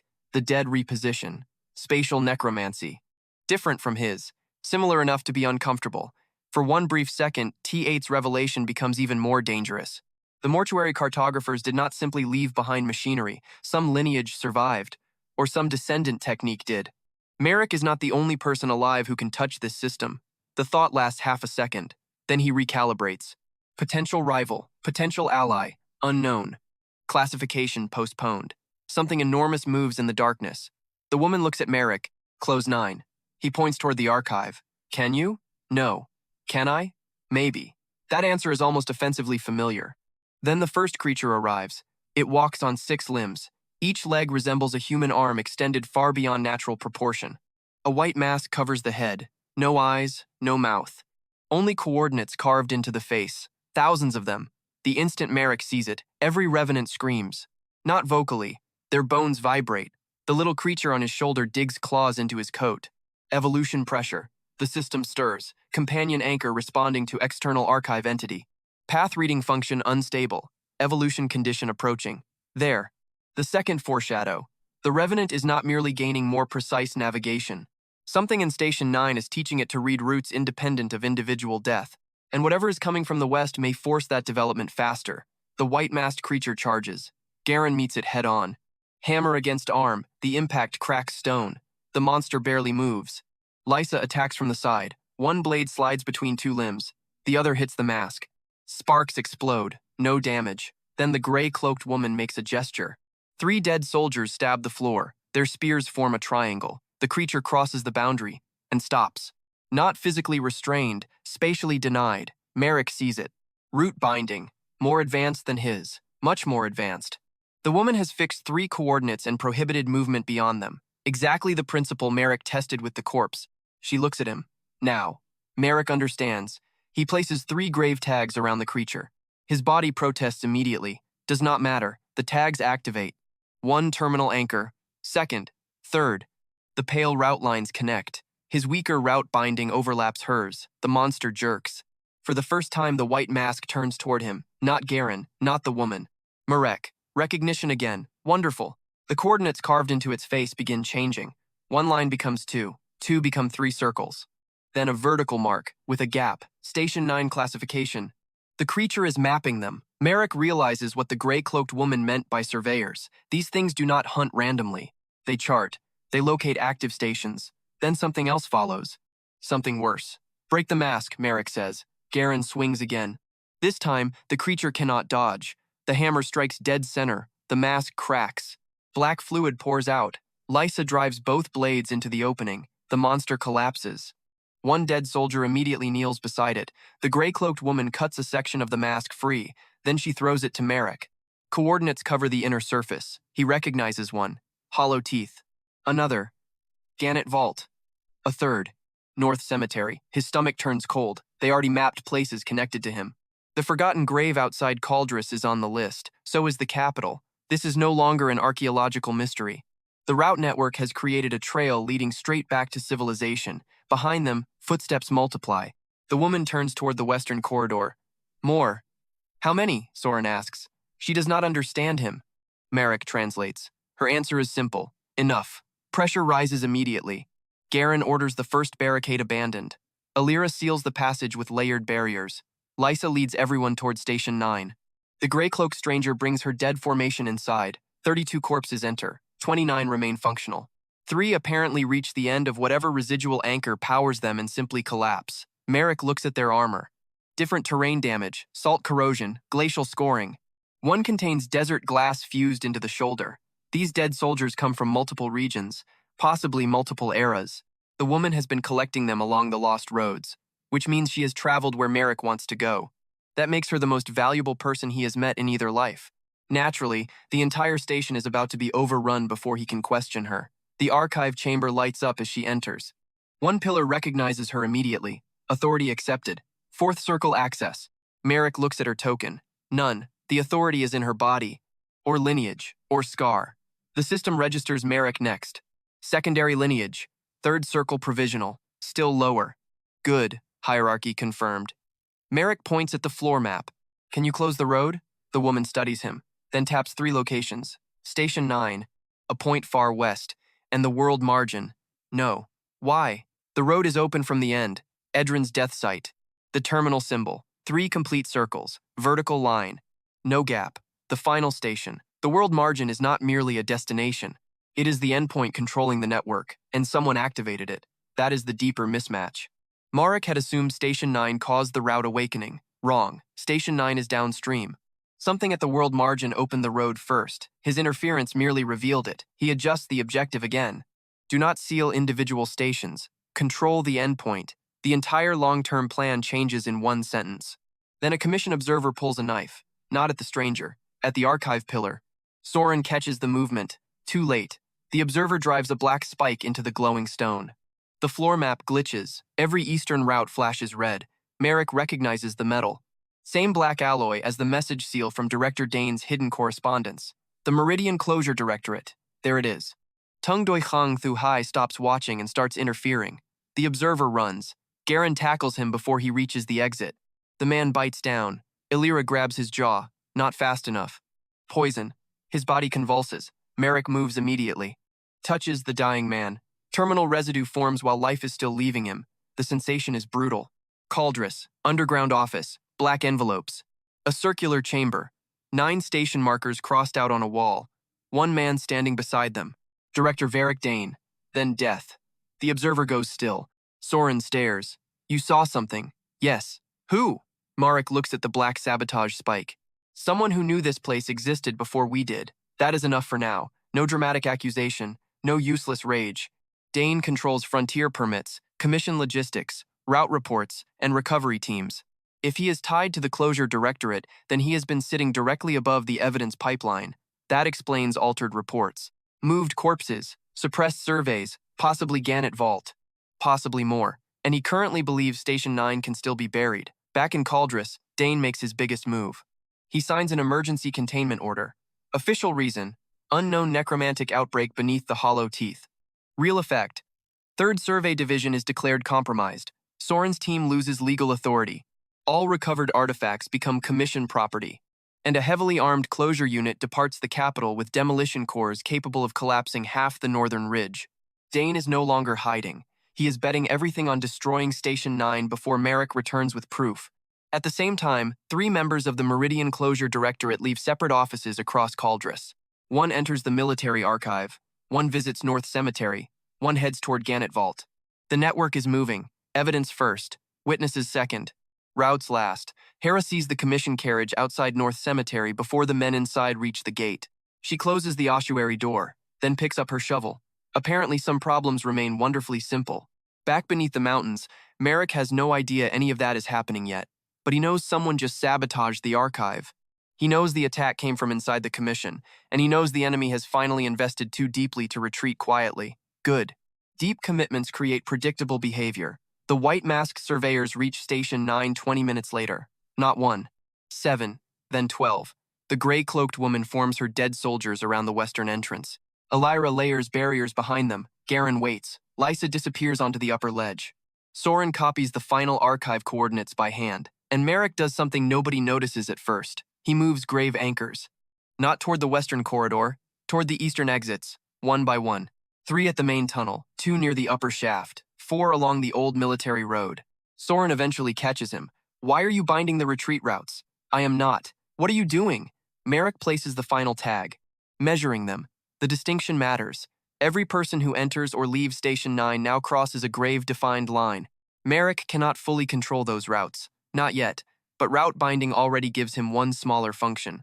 He can detect passage, direction, weight, dead residue, a primitive tripwire network. If the commission sends people into the mountain, Marek will know where. If someone tries to collapse an exit, he will know when. If the gray-cloaked stranger leaves, he will know which road she chooses. And if the surveyors break through, he will know exactly where to funnel them. The tiny revenant watches him place the last tag, then climbs down from his shoulder. It walks to the central archive map, stops over Station 9. Then, for the first time, it lifts one claw and deliberately moves a small bone marker from the western road to the southern passage. Marek freezes. That is not terminal instinct, not archive mimicry. Choice. The companion understands route representation, evolution pending. Very close. Our Necromancer kneels beside it. The creature taps the southern marker once, then points toward the barricade. Marek looks at the floor geometry. Southern passage. Narrow turn. Collapsed support column. Exactly one body width between two structural ribs. A kill corridor. The little revenant just suggested a route. Soren sees Marek's expression. What did it do? Marek picks up the marker. It learned. Outside the chamber, the first barrier breaks. The surveyors enter Station 9. Everyone moves. Garen retreats exactly 3 steps. Alira drops the second barrier. The gray-cloaked woman redirects her dead soldiers. Lysa waits above the southern turn. Marek takes the first route-binding triangle he practiced in Part 5 and expands it across the narrow passage. Still unstable. Still painful. But now he understands what he is building toward. 3 anchors. Then 5. Eventually an entire road. Eventually perhaps the world margin itself. The surveyors charge. The funnel closes. And somewhere far behind the eastern mountain wall, one of Marek's newly placed grave tags turns half an inch. Tiny movement. Almost nothing. Nobody else notices. Marek does. Someone has entered the hollow teeth from Cauldress. The commission is coming. Our explorer looks west at the surveyors, then east at the approaching closure force. 2 threats, 1 buried road, 1 station between them. Marek calmly moves a single bone marker on the floor map. The machinery is finally in position. The commission enters the hollow teeth through the exact route Marek wanted. That is the payoff. Back in Cauldress, the closure unit thinks it is following an emergency military passage nobody inside Station 9 knows about. In reality, Marek found that passage during his second week with the Grave Atlas. A mule buried outside the western trade road gave him the first bearing. 2 dead soldiers supplied the second. The hound confirmed both corpses had been moved through the same mountain corridor after death. He marked the route, then left it untouched. Until now. The tiny grave tag near the eastern shaft rotates another half inch. Marek watches it. 23 people. Soren looks over from the archive floor. You can count them? Approximately. How? Weight changes the line. That is new too. Route binding does not merely detect whether something crosses an anchored corridor. With enough markers, Marek can estimate mass, direction, spacing, whether the travelers carry dead residue. The incoming commission force has 23 living signatures, 4 heavy cargo loads, and 1 object saturated with enough terminal residue to feel like a mass grave. Demolition core, almost certainly. Dane did not send investigators. He sent people to erase the station. At the western entrance, another white masked surveyor breaks through Alira's barrier. Garen drives it sideways with his hammer. The gray-cloaked woman binds 2 of its limbs. Lysa drops from above and cuts into the cracked mask. The thing collapses. Then 3 more climb over it. Wonderful. Station 9 is now being attacked from both directions by 2 groups that absolutely should never meet. Marek looks at the floor map. Then moves 1 bone marker, south. Soren sees it. You are still planning something. Yes. Would now be a bad time to share? No. Marek points toward the eastern military corridor. Open it. Soren stares. The commission is coming through there. Yes. They are here to kill us. Probably. And you want to open the door. Yes, Soren. Closes his eyes for 1 second, then turns to the engineers. Open the eastern passage. Trust is a strange thing, especially when built through repeated near-death experiences. The sealed stone gate rises. Cold air rushes into Station 9. Far down the corridor, metal boots echo. The closure unit is close. Marek turns toward the western entrance. Fall back. Garen nearly misses a swing. What? Fall back. The gray-cloaked woman hears the old Continental command. Her eyes sharpen. She understands first. She orders her corpse soldiers backward. Alira drops another barrier. Lysa retreats. The surveyors advance. 7 remain functional. 2 are damaged. 1 drags half its body. Still terrifying. Still mapping. The coordinates on their white masks flicker faster as they enter the archive. Marek lets them. That is the dangerous part. He deliberately allows the surveyors farther into Station 9. Soren notices. You want them inside? Yes. Why? Because the commission thinks they are coming to destroy a necromantic outbreak. Understanding lands. Slowly. Then all at once, Soren looks east. Then west. Oh, exactly. The commission has built its entire legal operation around one lie. Station 9 is supposedly compromised by dangerous undead. Dane's closure order authorizes immediate destruction. His men are expecting monsters, so Marek is going to give them monsters. Not fake ones. Real ones, extremely angry ones. The closure unit appears at the far end of the eastern corridor. Black and silver armor, commission insignia, shield line. Behind them rolls a reinforced cart carrying 3 cylindrical demolition cores covered in null mana seals. Their commander raises one hand. Marek Vane, no response. By emergency order of the Royal Frontier Commission, all personnel are to surrender and withdraw from the anomaly. Marek stands behind a pillar. Soren whispers, "That almost sounded official." It is official, technically. Those are the most dangerous kind. The commander continues, "All necromantic entities are designated hostile." Then the first surveyor rounds the central pillar. White mask, 6 limbs. Coordinates shifting across its face. The commissioned soldiers freeze. There is a beautiful half-second where both sides appear equally confused. Then the surveyor charges. Absolute chaos follows. Commission barriers activate. Crossbows fire. Null spears punch into the monster. The creature crashes through the front rank. A demolition technician screams. Another surveyor enters. Then another. The closure unit immediately assumes these are the necromantic entities described in Dane's order. Why would they think otherwise? The document said hostile undead. The station contains hostile undead. Perfect bureaucratic alignment. Marek steps toward the archive floor. Now Phase 2 begins. He does not attack either side. He maps them. Every commission casualty produces fresh terminal residue. Every destroyed surveyor leaves a route-reading corpse. Every movement crosses his grave tags. The network becomes denser by the second. This is what Part 2 built toward.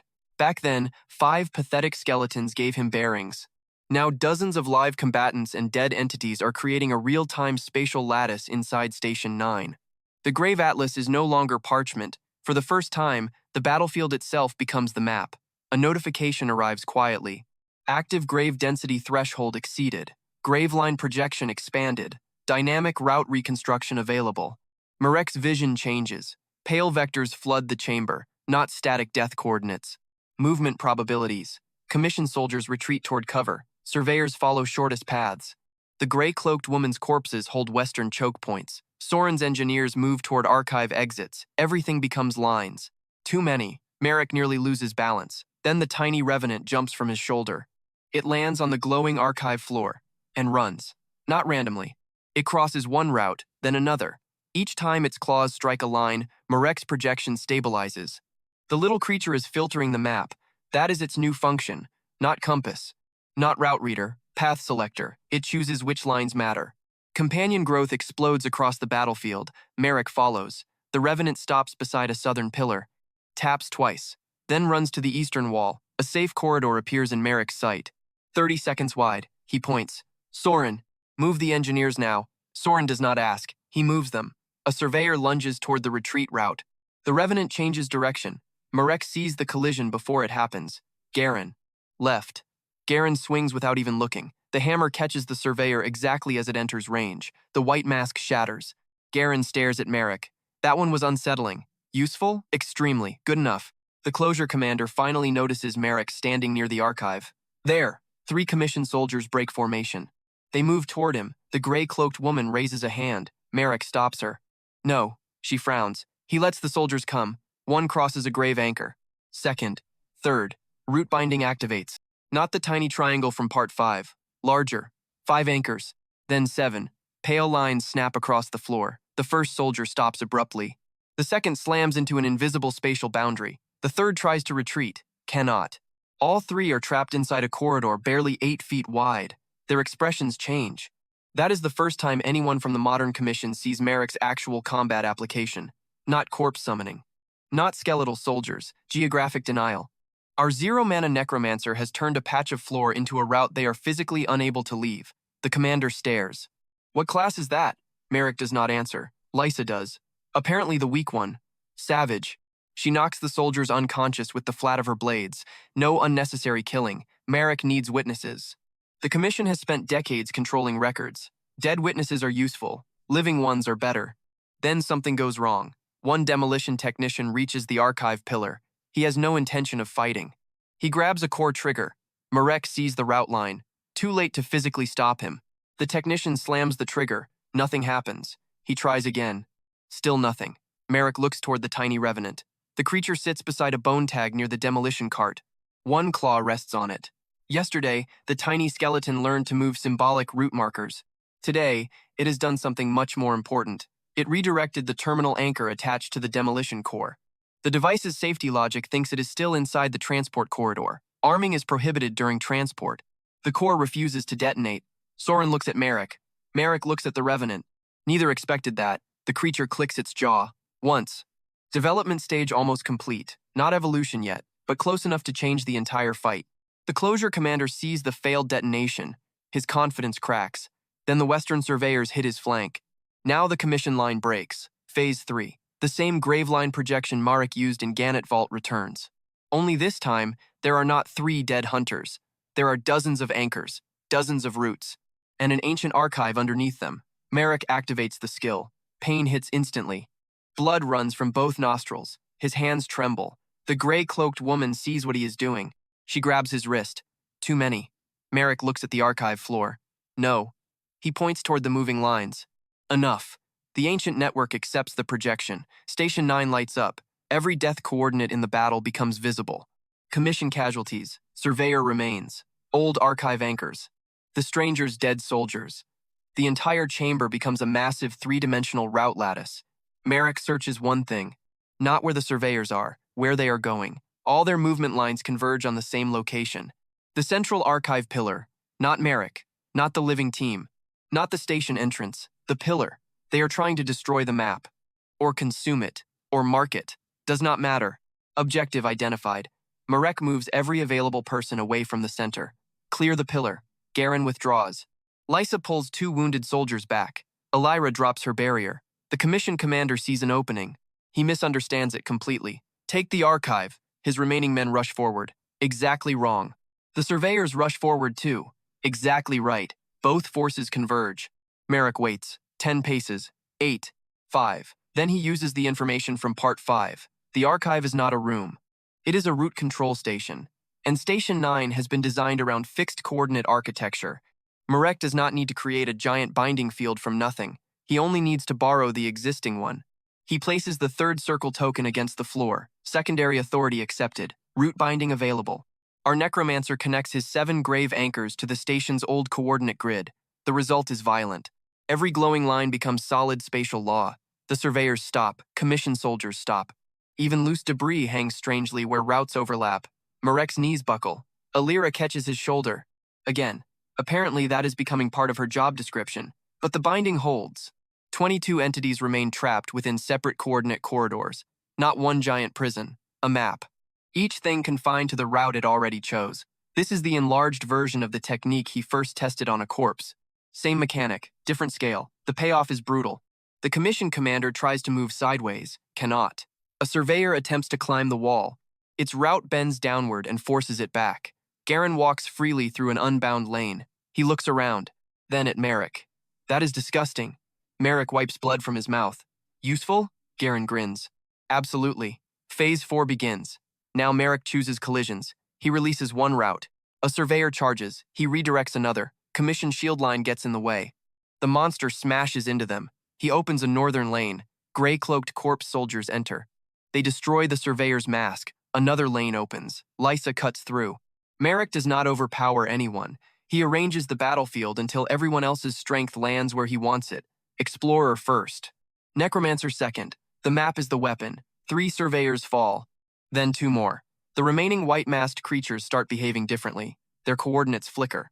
They stop attacking. Instead, every mask turns toward Marek. The vertical lines on their faces complete. No gaps. Terminal notation. World margin state. The gray-cloaked woman goes pale. Do not let them finish. Marek already understands something is wrong. The masks begin transmitting. Not sound. Root data. The archive floor responds. Far west, one line brightens. World margin. Something at the endpoint has just received Station 9's location.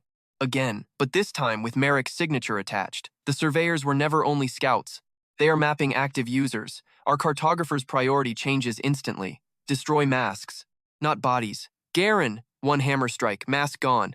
Lysa, 2 blades. Second mask split. The gray-cloaked woman sends 6 corpse soldiers at the third. Too slow. The last surveyor completes 1 pulse. Then Marek's tiny revenant does something completely insane. It jumps onto the creature's face. Both claws dig into the coordinate markings. The skeleton's own bones light up. For 1 second, the revenant copies the route pattern, then twists. The surveyor's transmission line bends. Not west, south, into an empty sealed branch. The pulse vanishes into nowhere. The creature collapses. Marek stares. The little revenant drops to the floor. Its cracked skull now carries a faint geometric line that was not there before. Path redirection. Nearly evolved.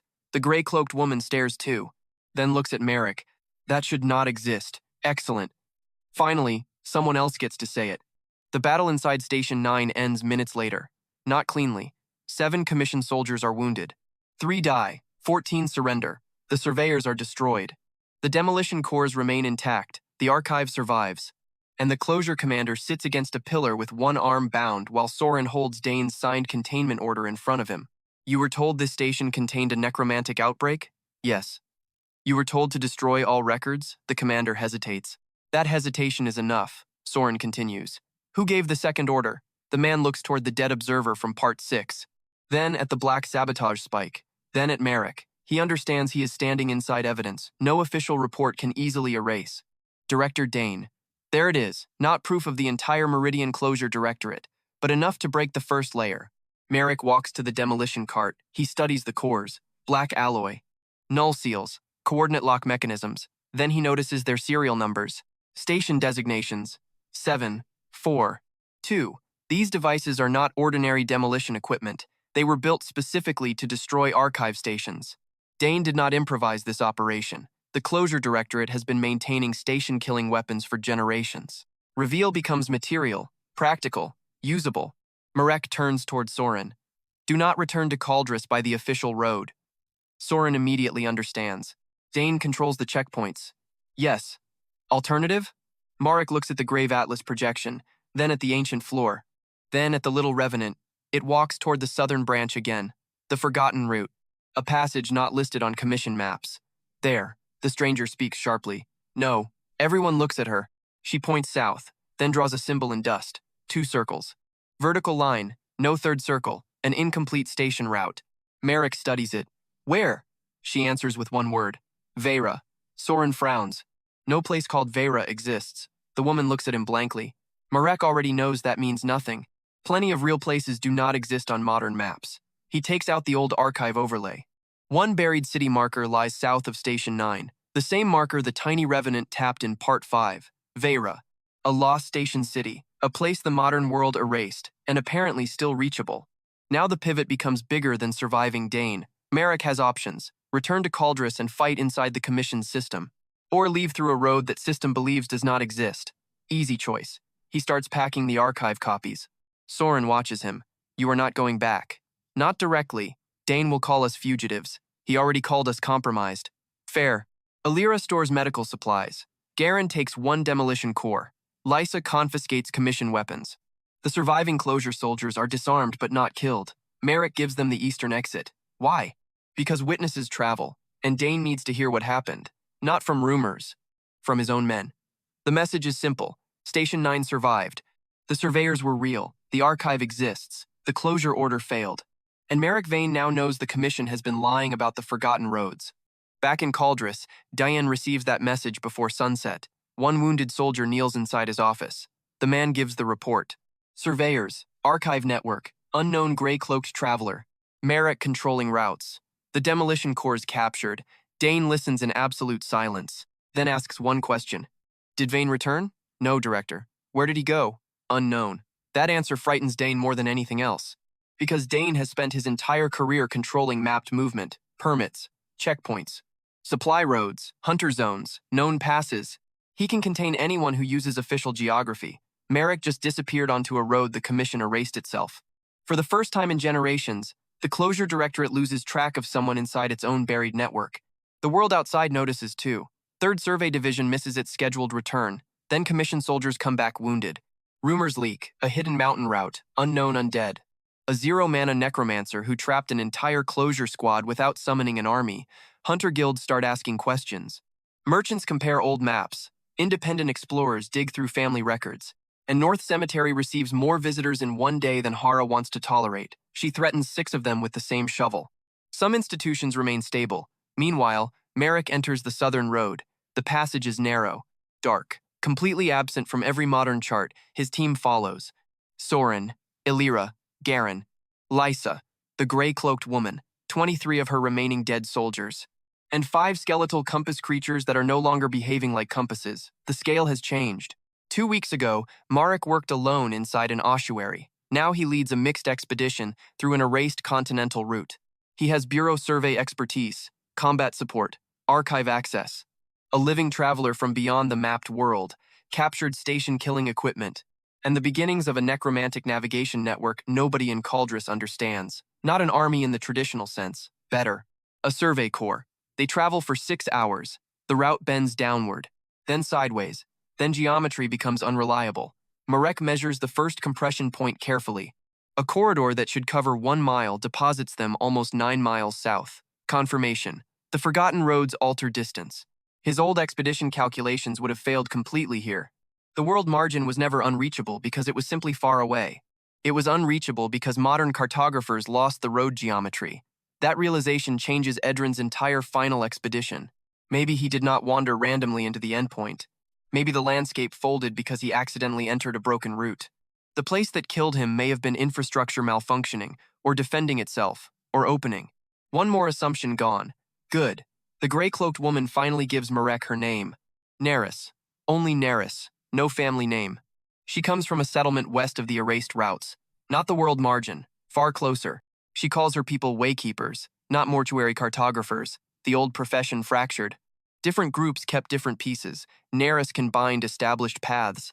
Marek can read terminal anchors.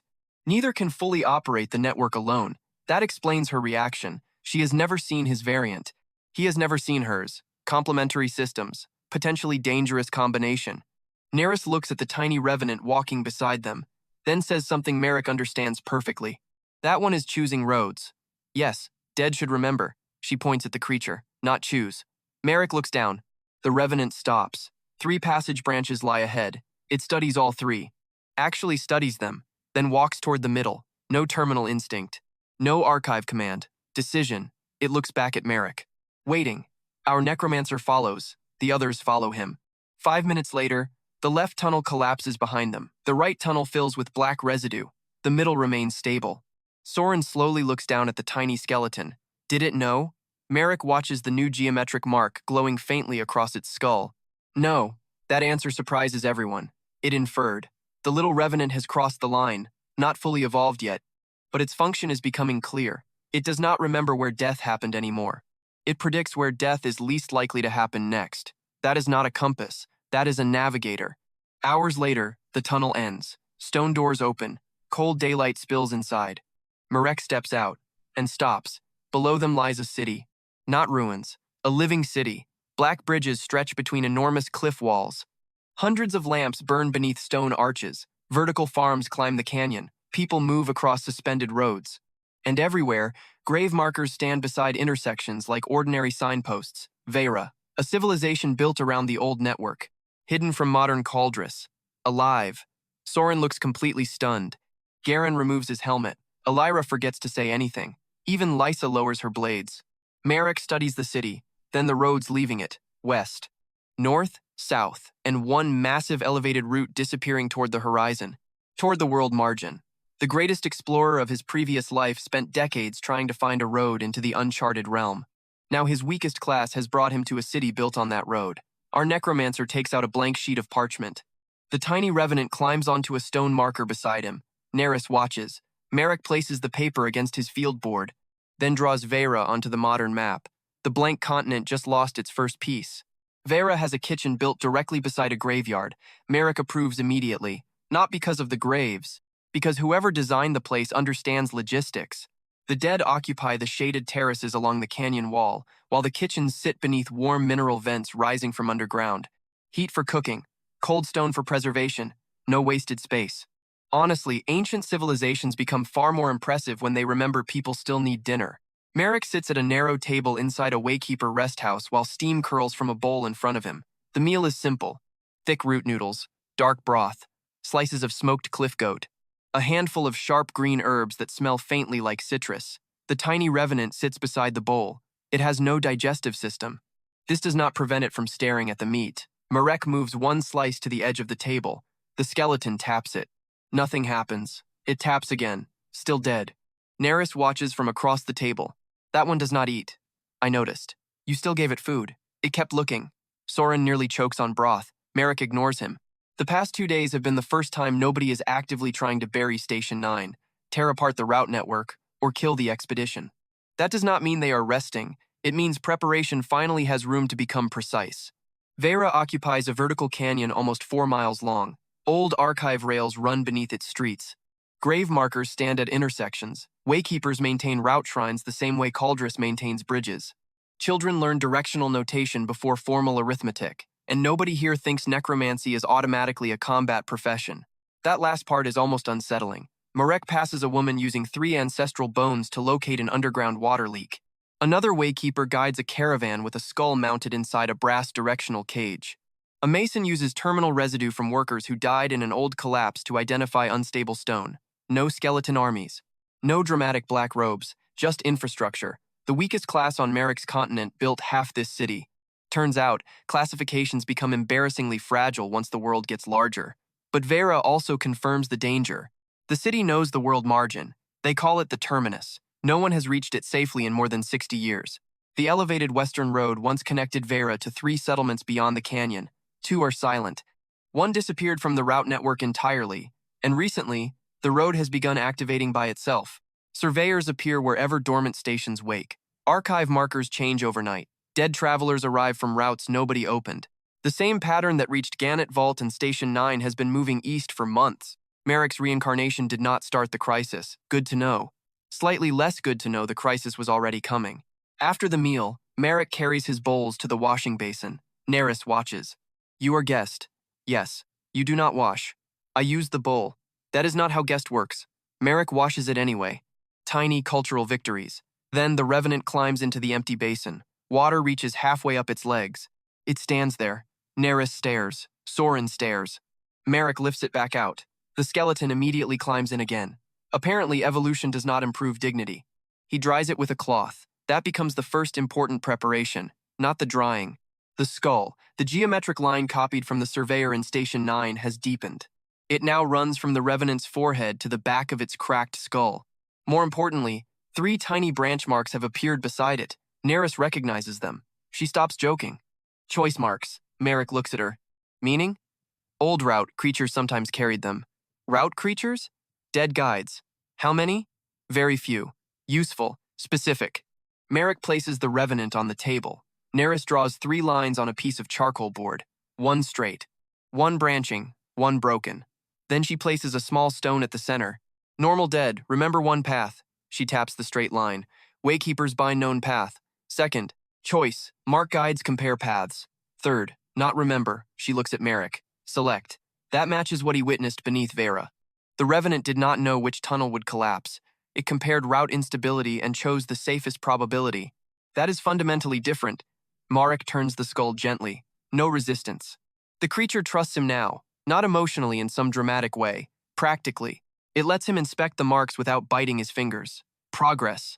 Neris produces a thin strip of black metal, same material used in old archive tokens.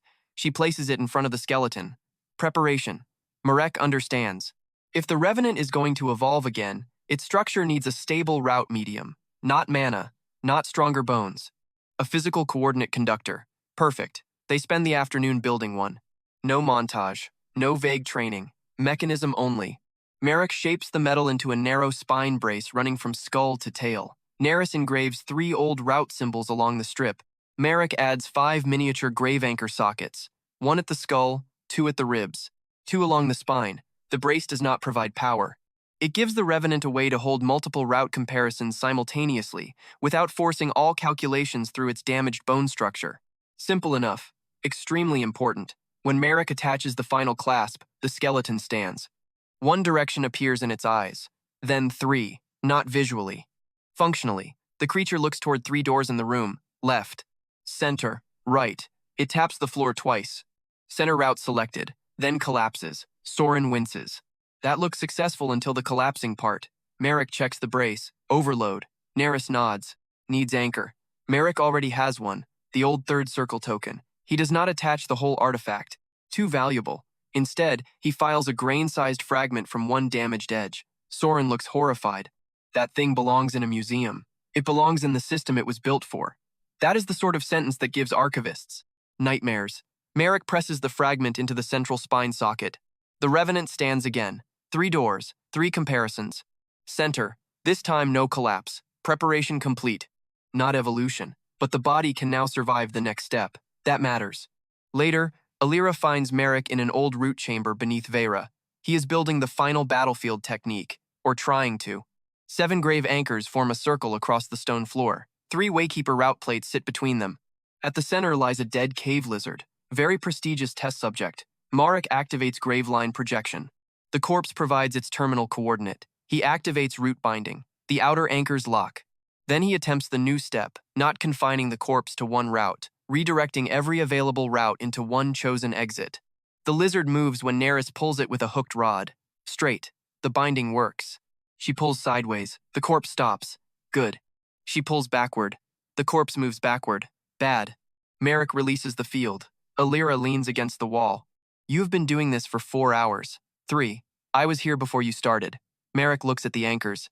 Then your estimate should be better. She throws a cloth at his face. He catches it. Blood again. Minor. Still annoying. Alira crouches and starts replacing the wrapping around his left wrist. The repeated archive connections have left dark branching marks beneath the skin. Not corruption. Strain. His body remains 0 mana and physically fragile. Route architecture bypasses mana requirements. It does not bypass biology. She tightens the bandage. If you try the large version like this, your hand may stop working. I only need it once. That is not comforting. It was not intended to be. She knots the cloth harder than necessary. Message received. Marek studies the failed layout. The problem is obvious now. Root binding can restrict movement based on existing paths.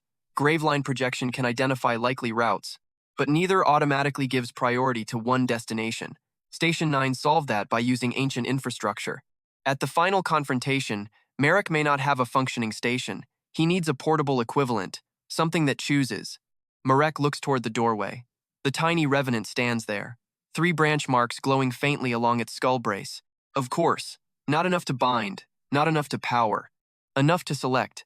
Our Necromancer picks up the creature, places it beside the central route plate, then repeats the test. 7 grave anchors, 3 route plates, terminal coordinate, projection, binding. This time, when Neris pulls the lizard, Marek does not choose the exit. The Revenant does. 1 claw taps the northern plate. The route lattice changes. Neris pulls south. The corpse refuses. West. Nothing. North. Movement. Marek changes the physical position of the exit markers. The skeleton pauses. Compares. Chooses east. Again. The corpse can move only along the selected path. There it is. The final mechanism. Graveline projection identifies every viable route. Route binding freezes the boundaries. The Revenant chooses which route remains legal. 3 separate abilities, all previously established. Combined into one battlefield system. Marek writes the designation into his notebook. Deadway Convergence. Not poetic, accurate. Soren reads it later. That sounds extremely unpleasant. For the target, better. They scale the test carefully. 1 corpse, then 3. Then a rolling equipment cart, then Garen. The last one is his idea. Naturally, he steps inside the 7 anchor field. Marek activates it. The Revenant chooses the eastern exit. Garen tries north, stops. South, stops. He leans his entire weight into the boundary. Nothing. Then he walks east. Free movement. Garen turns around. Can I break it? Yes. How? Destroy enough anchors. He looks around. How many? 3. Then hide them better. Useful feedback. They modify the arrangement. Instead of placing anchors visibly along the perimeter, Marek inserts them beneath floor seams and inside wall cracks. Neris adds false root plates. Soren measures angles. Alira tests whether barriers can protect individual anchors without interfering with the spatial link. They can. By evening, Deadway Convergence survives Garen's hammer for almost 40 seconds. That is enough. 40 seconds can decide a battle. 20 can. 5 can. The goal is not permanent imprisonment. It is forcing the enemy to be exactly where Marek needs them. The same principle from Gannett Vault. Expanded. Sharpened. Ready. That night, Vera sounds different. Metal chimes hang beneath the bridges. Wind moves through them. Low notes echo across the canyon. The city is preparing evacuation routes, not because Marek asked, because Neris brought news from Station 9. Waykeepers understand what surveyors mean. The terminus is active. Something will follow. Marek walks along the lower bridge with Soren. No grand conversation. They carry equipment. Survey nails. Archive plates. Rope. 2 bags of dried root bread, 1 dismantled demolition core from the commission. Soren takes the heavier case before Marek can reach it. Marek says nothing. Soren says nothing. That is apparently their version of friendship now. At the next junction, Marek stops. A grave marker stands beside the bridge. Fresh flowers lie at its base. The inscription belongs to a waykeeper who died 14 years ago maintaining the Western Road. Marek touches the stone. The coordinate arrives. Far west. The dead waykeeper died beyond Vera, much farther, near one of the silent settlements. But the residue contains something unusual. A second route, not postmortem transport. A deliberate return line. The waykeeper tried to send information back while dying. Marek follows it. A flash. White cliffs. A broken archive tower. Then dozens of surveyors moving east. Behind them something huge, not enough detail. Only scale. And a vertical coordinate so deep the old road bends around it. Marek removes his hand. Soren notices. What? The surveyors are not the main threat. Of course they are not. Marek almost smiles. Then the city bells change. 3 low strikes, 1 high. Neris appears on the upper bridge. Her cloak half fastened. Her expression tells him everything. Western movement, closer. The final pieces are moving. And far to the east, Director Varric Dane is doing the same. Inside the Royal Frontier Commission headquarters, Dane stands before a sealed underground map room. 6 members of the Meridian Closure Directorate surround him. Station 9 has failed. The evidence is spreading. 3rd Survey Division is missing, and now independent guilds are requesting access to old casualty files. The old strategy of quiet erasure is collapsing, so Dane opens the Directorate's last contingency. Archive demolition is no longer enough. He orders every known eastern route node severed simultaneously. Gannett Vault. North Cemetery anchor sectors. 2 military ossuaries. 3 forgotten station entrances. If the Dead Road network cannot be hidden, they will cut Caldris away from it completely. Millions of grave connections risk being destroyed. And worse, collapsing route nodes without proper closure may create uncontrolled spatial fractures across the frontier. 1 Directorate member objects. Dane signs anyway. He has gone too far to preserve anything except control. The final move begins before midnight. Back in Vera, Marek receives the warning through a grave. Not a messenger. Not a system window. Hara. More precisely, a burial marker at the edge of North Cemetery suddenly loses directional continuity. Then another, then 6. Marek feels the failures through the grave atlas anchors he connected before leaving Caldris. Someone is destroying nodes. East. Systematically. One after another. He unfolds his modern map across a stone bench. Caldris. Hollow Teeth. Vera. The Forgotten Roads. The world margin. If Dane severs the eastern anchors, Marek loses the return network. If he goes back now, the terminus remains active. If he goes west, Dane may destroy the only bridge between the living continent and the lost routes. Old Marek might have been trapped between 2 objectives. Edran would have hated that. This Marek has more tools. He studies the network, then places 2 fingers on Vera. The grave routes do not behave like normal roads. Distance compresses, stations relay, anchors overlap. That means defending Caldris does not necessarily require traveling back physically. Not if the network can carry a binding instruction. Neris sees where he is looking, her eyes widen. No, Marek points east. Possible? Maybe. That word again. Marek is starting to appreciate it. He opens the dismantled demolition core. Inside lies exactly what he hoped. A Closure Directorate route lock cylinder, designed to identify archive coordinates before destruction. An enemy tool, foreshadowed when the cores failed at Station 9. Now useful for the opposite purpose. Instead of locating a station to destroy it, Marek can use the cylinder to broadcast an authorized route lock across connected nodes. Not forever, long enough, but only if the network accepts the destination logic. The Revenant climbs onto the map, looks east, then west. Choice. That is what it does. Marek removes the black metal spine brace, adds the route lock cylinder's smallest conductor ring. The fit is ugly, functional, specific, final preparation. The skeleton's branch marks light 1 by 1. 3. Then a 4th incomplete mark appears. Evolution is 1 step away. Not now. Part 9. Marek places the Revenant back on the map. Neris connects the Vera archive plate. Soren carries over the eastern route charts. Alira tightens Marek's wrist bandage 1 final time. Garen sets the captured demolition core beside the door. Lysa checks both blades. Nobody gives speeches. There is nothing left to say. The western bells strike again. The eastern grave anchors flicker. 2 fronts. 1 network. Marek rolls up the grave atlas, fastens the 3rd circle token inside his coat, locks the route binding plates onto his field harness. Then he lifts the tiny navigator onto his shoulder. The skeleton looks west. Marek looks east once. Only once. Then he opens the western gate of Vera. The road to the terminus wakes beneath his feet. The road to the terminus does not lead west.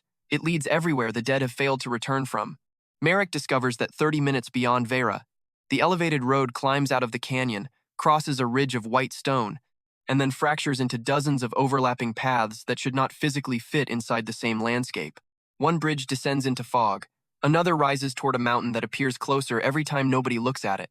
A third road loops beneath itself without ever turning. Normal cartography is useless here. Distance means nothing. Direction only works locally, and the horizon keeps changing. This is the kind of terrain that killed Edran Voss. Marek recognizes it immediately. Not the exact place, the logic. The world margin did not break geography. It obeyed a larger one. A grave road geometry modern maps never learned to measure. And now our necromancer finally has the tools to read it. Nearest leads the first section. She binds known paths. Soren records every transition. Alira maintains a low barrier against the black residue drifting between routes. Garen carries one captured demolition core. Lysa scouts the nearby branches. 23 Waykeeper dead move behind them in disciplined formation. And the tiny revenant rides on Marek's shoulder with the black metal brace running along its spine.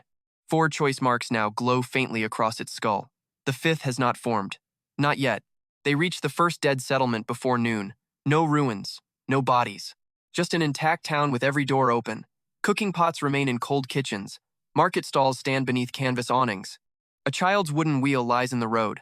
Nothing has decayed properly. Soren touches one table. Recently abandoned? Neris shakes her head. 40 years. Garen looks around. That is not how 40 years works. No, Marek says. It is how a closed route works. The town exists inside a section of road geometry disconnected from ordinary time and weather. Not frozen, isolated. The distinction matters. At the central square stands a grave marker. One name. Thousands of coordinate scratches. Marek approaches. Neris grabs his sleeve. Do not. He looks at her. Why? Too many dead. That sounds exactly like a reason to touch it. Marek places one hand against the stone. The world explodes. Terminal coordinates flood him. 1, 10, 100, thousands. Every person who died after leaving this settlement left a route impression connected back here. The marker is not a grave. It is a relay. A whole community used one monument as a shared return anchor. Then something severed the outgoing roads. Their dead never returned. The system speaks up violently. Mass terminal network detected. Graveline projection limit exceeded. External route authority attempting synchronization. Marek breaks contact. Too late. Every path around the square lights up. White, then black. The surveyors arrive. Not 12. Not 30. Hundreds. White masks appear along roofs, bridges, windows, road branches. Some crawl, some walk upright.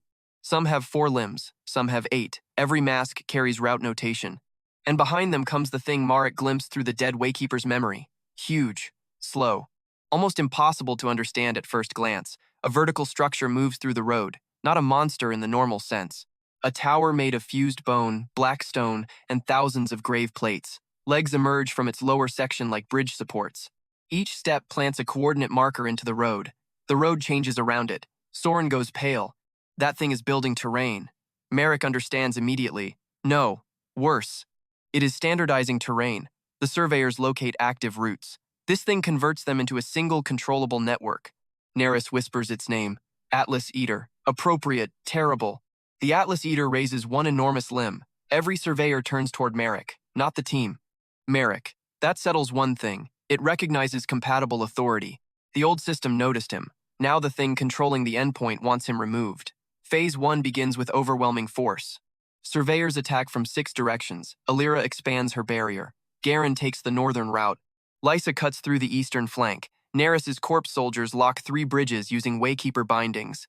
Marek places the first deadway convergence anchors. 7 grave tags. 3 route plates. 1 selection point. The tiny revenant jumps down. It chooses south. Every allowed movement route inside the field bends toward that exit. 6 surveyors charge. All 6 are forced into one corridor. Garen is waiting. 1 hammer swing destroys 2 masks. Lysa takes 3. Neris binds the 6th. It works. Exactly as prepared. Then the Atlas Eater moves. 1 step. The entire binding field distorts. 2 grave anchors snap. Root geometry rewrites itself beneath Marek's feet. Deadway convergence collapses. That is the first problem. The second comes from the east, far away. Cauldress. The closure directorate begins severing the grave network. Marek feels the first node die. North Cemetery, not the whole cemetery, one anchor sector, then another.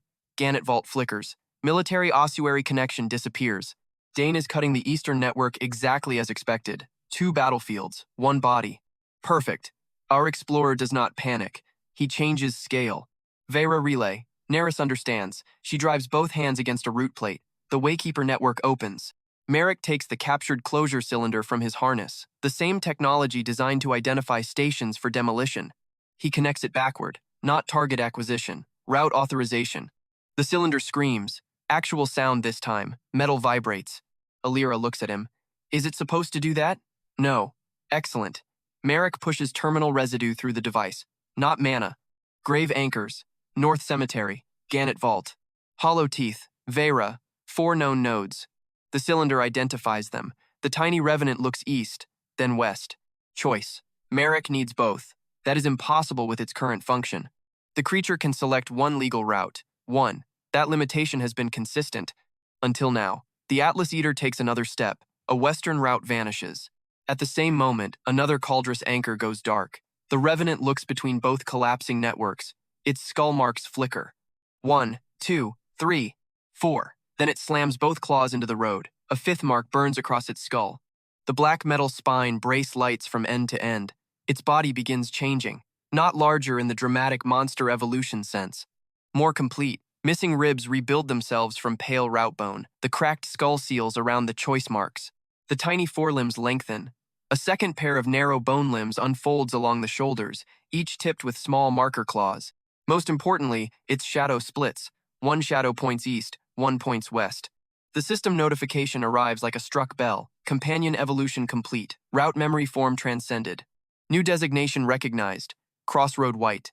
Primary function simultaneous path selection. Secondary function probability divergence. Tertiary function route refusal. There it is. The companion does not become a warrior. It becomes what the story always needed. A navigator capable of choosing more than one road. Marek looks at it. The crossroad white looks back, then taps east with one claw. West with another. 2 routes, simultaneously. Neris actually laughs. Once. Pure disbelief. That should not exist. Marek wipes blood from his mouth. Apparently it does. The white selects the Cauldress route through the closure cylinder. At the same time, it locks Marek's local convergence path westward. 2 objectives. Separated. Stable. Now, Phase 2 begins. Back in Cauldress, Director Varric Dane stands inside the underground route control chamber beneath the Royal Frontier Commission. 7 node markers remain. 4 have already gone dark. His technicians prepare the 5th severance. A military ossuary. Dane gives the order. The demolition key turns. Nothing happens. Again, nothing. The route lock cylinder on Marek's side has hijacked the authorization chain. The Directorate system identifies the target as currently under active archive transit. Destruction prohibited. Dane's face changes. What did he do? Nobody answers. Because nobody in the room understands how a 0-mana Necromancer hundreds of miles away just blocked a closure command through the dead. Then every surviving node marker turns. Not toward Vera, toward North Cemetery. Hera's Cemetery. The original Grave Atlas anchor network. The forgotten graves Marek mapped in Part 1 become the foundation. That is the payoff nobody in the Directorate saw coming. Marek did not begin with an ancient station. He began with ordinary graves. Unregistered dead, forgotten travelers, people nobody thought mattered. And because those anchors never belonged to official closure architecture, Diane cannot shut them down through commission authority. His hidden network has a hole. A very old, very human hole. Back at the Terminus Road, Marek feels the eastern network stabilize. One front contained. Temporarily, now the Atlas Eater attacks for real. It drives 3 grave plate limbs into the road. Every surveyor mask changes. Coordinates synchronize. The creatures stop behaving independently. Their routes become one massive pattern. Neris goes pale. Shared road. Marek sees it. The Atlas Eater has converted hundreds of surveyors into one distributed body. Destroying masks individually is now pointless. Their root identity is centralized. Same lesson as Gannett Vault. Different scale. The corpse mimics had a network core. This does too. Somewhere. Marek activates Graveline projection. The first version in Gannett Vault used 3 dead hunters. The second version in Station 9 used dozens of battle deaths. Now he connects to an entire dead settlement. Thousands of terminal anchors flood his perception. Pain becomes immediate. His knees nearly give. Alira grabs his coat. No. Marek pulls free. Not harshly. Deliberately. This is the one time he needs everything. No hidden strength left. No careful output management. The greatest explorer of his previous life died because he reached the end of the map without enough information. This time he has too much. Good. He uses all of it. Graveline projection expands. The town disappears beneath pale geometry. Every dead resident. Every lost waykeeper. Every surveyor corpse. Every route plate. Every connection. Lines stack across lines. Then the crossroad white starts filtering. One claw west, one east. Two lower limbs mark probability branches. The impossible map becomes readable. Marek sees the Atlas Eater's movement history. It has traveled through multiple dead settlements. Each time, it absorbs route anchors. Each time, its internal network expands. And at the center, one fixed coordinate. It does not move. Impossible. Everything else moves. The core does not. That means the Atlas Eater is not carrying its heart. It is connected remotely. To the terminus, world margin, the endpoint is powering it. Marek's eyes narrow. Reveal from Part 5 becomes the decisive advantage. The final symbol was not merely route state notation. It marked endpoint authority. The Atlas Eater is not the ruler of the network. It is an extension. Kill the extension? Temporary victory. Sever endpoint control? Real victory. Marek changes objective again. Not destroy Atlas Eater. Bind it to a route the endpoint cannot maintain. He looks at the road geometry, then sees one. A broken branch. The dead settlement's severed return road. A route with thousands of terminal anchors and no living destination. A grave road that leads nowhere because everyone attached to it died before returning. Perfect, he points. North branch. Neris sees it.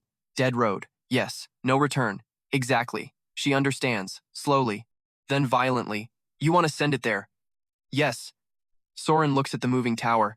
That thing weighs more than the commission headquarters. Probably. And you are redirecting it?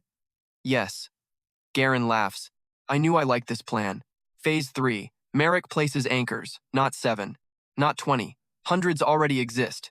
The abandoned town is full of grave markers. Every house has memorial plates. Every intersection has return stones. Every dead resident left a coordinate. He does not need to create a battlefield network. He needs to reactivate the one beneath his feet. Third circle token. Waykeeper binding plate. Closure cylinder. 3 systems. 3 eras. Combined. Marek drives the token into the central grave marker. Neris locks the western junction. The crossroad white selects the dead northern road. The ancient town wakes. 1 marker. 10. Hundreds. White lines connect. The Atlas Eater notices. For the first time, the thing reacts emotionally. Or close enough. The tower emits a massive grinding noise. Every surveyor turns away from combat.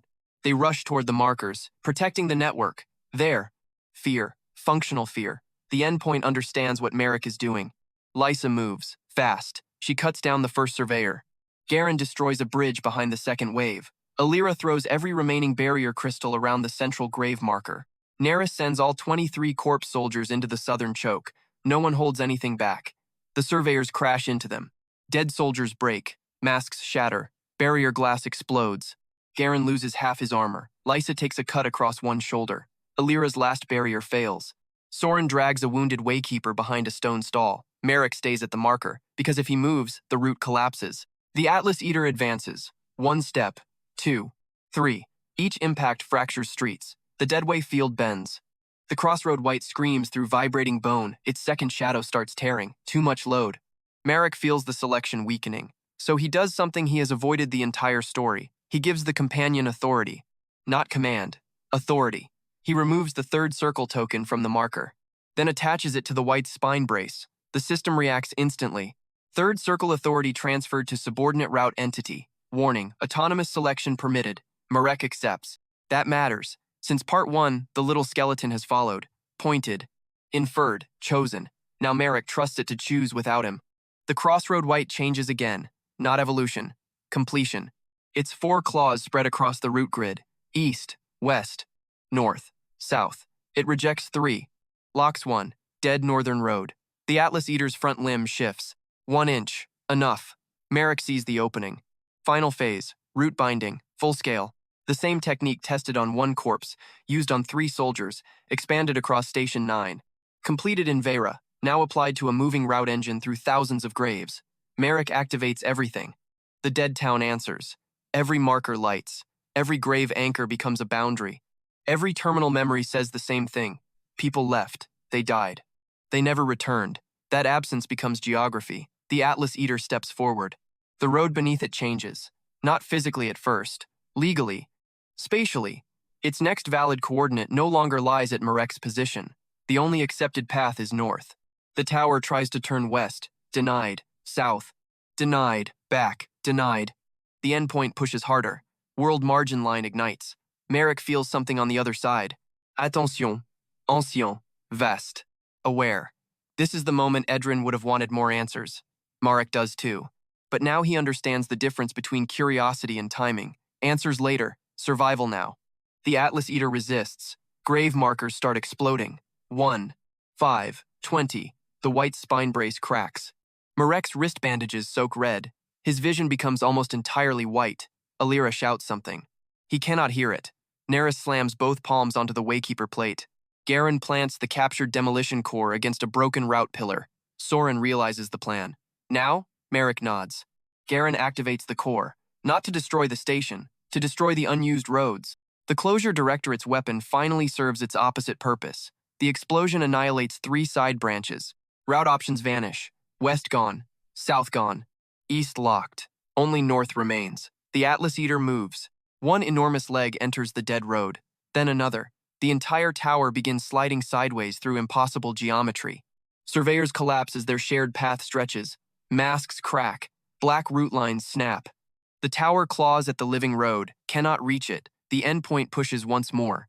Marek feels that distant presence focused directly on him. Then a terminal notification burns across his mind. Endpoint authority contested. Provisional cartographer recognized. Route claim unresolved. Interesting. Very interesting. Later. The Crossroad White slams all 4 claws down, north selected. All alternatives refused. The Atlas Eater disappears into the dead road, not with an explosion, not dramatically. 1 second, half the tower is in the square. The next, the road folds. The entire structure is gone. Every surviving surveyor drops motionless. Silence hits the town. Real silence. No grinding, no clicking masks, no route chimes. Just wind. Marek remains standing for 3 seconds. Then his body finally collects its debt. He drops. Alira catches him before his head reaches the stone. Again. Some traditions survive climaxes. When Marek wakes, the sky is dark. He lies beside the central grave marker. A folded coat sits beneath his head. Garen is nearby with one arm in a sling. Lysa has bandages across her shoulder. Soren is asleep against a wall with 3 maps still in his lap. Neris sits beside the road plate. 23 corpse soldiers entered the fight. 6 remain standing. The others rest in organized rows. Not discarded. Not replaced. Marek notices that. So does Neris. No words needed. The Crossroad White sits on Marek's chest. Its brace is cracked. 3rd circle token still attached. It has become slightly larger than before. Not imposing, still narrow-snouted, still unmistakably the same ridiculous dead creature from North Cemetery. But its skull now carries 5 complete choice marks. 4 shadows stretch beneath it even though there is only 1 lamp nearby. Marek lifts one hand. The white presses its skull against his fingers. Small action. Real feeling. There it is. The emotion Marek usually keeps behind planning. Not triumph. Relief. He lost an expedition once. Every person behind him died. He reached the edge of the world alone. This time, the team is wounded. The dead soldiers are diminished. The road is damaged. But Soren is breathing. Alira is furious enough to continue supervising his health. Garen is complaining about his sling. Lisa is alive. Neris is alive. And the smallest companion survived. Marek closes his hand gently around the White's metal brace. For one moment, he does not calculate anything. Then naturally, he starts again. Because something important has changed. The Atlas Eater is gone, but the Terminus remains active. The endpoint presence remains.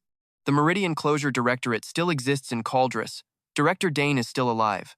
And the old network just recognized Marek as a provisional cartographer, not mortuary cartographer, not waykeeper. Something broader, something unresolved. Far east, Dane receives the final failure. The Severance network stops responding. Station targets disappear from his board one by one, not destroyed.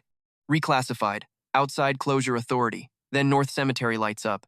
One ordinary grave sector becomes the new Eastern Anchor Hub. Dane stares at it. The institution his directorate spent generations hiding from has just rebuilt itself through forgotten civilians. He understands the scale of the loss, not political, structural. The Closure Directorate can no longer monopolize the dead roads. Marek has broken that. Dane orders every remaining file moved. Nobody moves. The officials around him hesitate. That is new. News from the Hollow Teeth has spread. Surviving Closure soldiers have talked. Guild representatives are asking questions. 3rd Survey Division's sealed records are being requested by royal auditors. And Hara has apparently handed a commission investigator 3 original burial ledgers before anyone could confiscate them. The lie is collapsing faster than Dane can burn paper. He looks toward the underground exit, then makes his final choice. Run. Not fight. Not confess. Preserve the directorate elsewhere. He takes one black case and disappears through a private route beneath commission headquarters. The hidden layer retreats, not defeated entirely, but forced out of Cauldrus. Arc consequence established. Back on the lost road, Marek gets to his feet before dawn. Slowly. Painfully. Alira objects. Naturally. He ignores half of it. Naturally. The abandoned settlement has one western exit left. Beyond it lies the final section toward the terminus, the world margin, his previous grave. His unfinished line. Soren unfolds Edran Voss's last surviving published map beside Marek's new route chart. Nobody here knows why Marek studies the old explorer's work with such familiarity. That remains his secret. For now, the final line on Edran's map ends at empty parchment. Marek places his new map beside it. The route continues. Not all the way, but farther, much farther. He takes a pencil, connects the two. 21 years after the greatest explorer alive died at the edge of the world, his map finally moves forward again. Marek rolls the parchment. The crossroad white climbs onto his shoulder. 4 shadows point toward 4 roads. Only one remains open. West. The terminus waits. But first, Cauldrus needs the truth. And director Varric Dane needs to learn what happens when someone spends generations erasing roads from people who know how to read graves. Marek turns away from the world margin, not abandoning it, choosing the order. He opens the return route to Vera. The climax is over. The map is not. Cauldrus redraws its western frontier in 48 hours, not because a king orders it, not because the Royal Cartographic Bureau approves it, because too many people have finally seen the old map. Station 9 exists. Vera exists. The Forgotten Roads exist. And once 3 independent hunter guilds, 2 merchant houses, surviving commission soldiers, 3rd Survey Division, and a city full of waykeepers all possess pieces of the same evidence, burning one archive becomes completely useless. Director Varric Dane learns that lesson from an empty office. By the time Marek returns through Vera and the Hollow Teeth, Dane is gone. The commission headquarters has been surrounded by royal auditors. The Meridian Closure Directorate's underground map chamber stands open. 7 station-killing cores are recovered. 43 sealed route files are confiscated. And one entire wall contains the names of expeditions officially declared lost over nearly a century. Not all of those people died where the reports claim. Marek knows that before anyone finishes reading. The Crossroad White confirms it.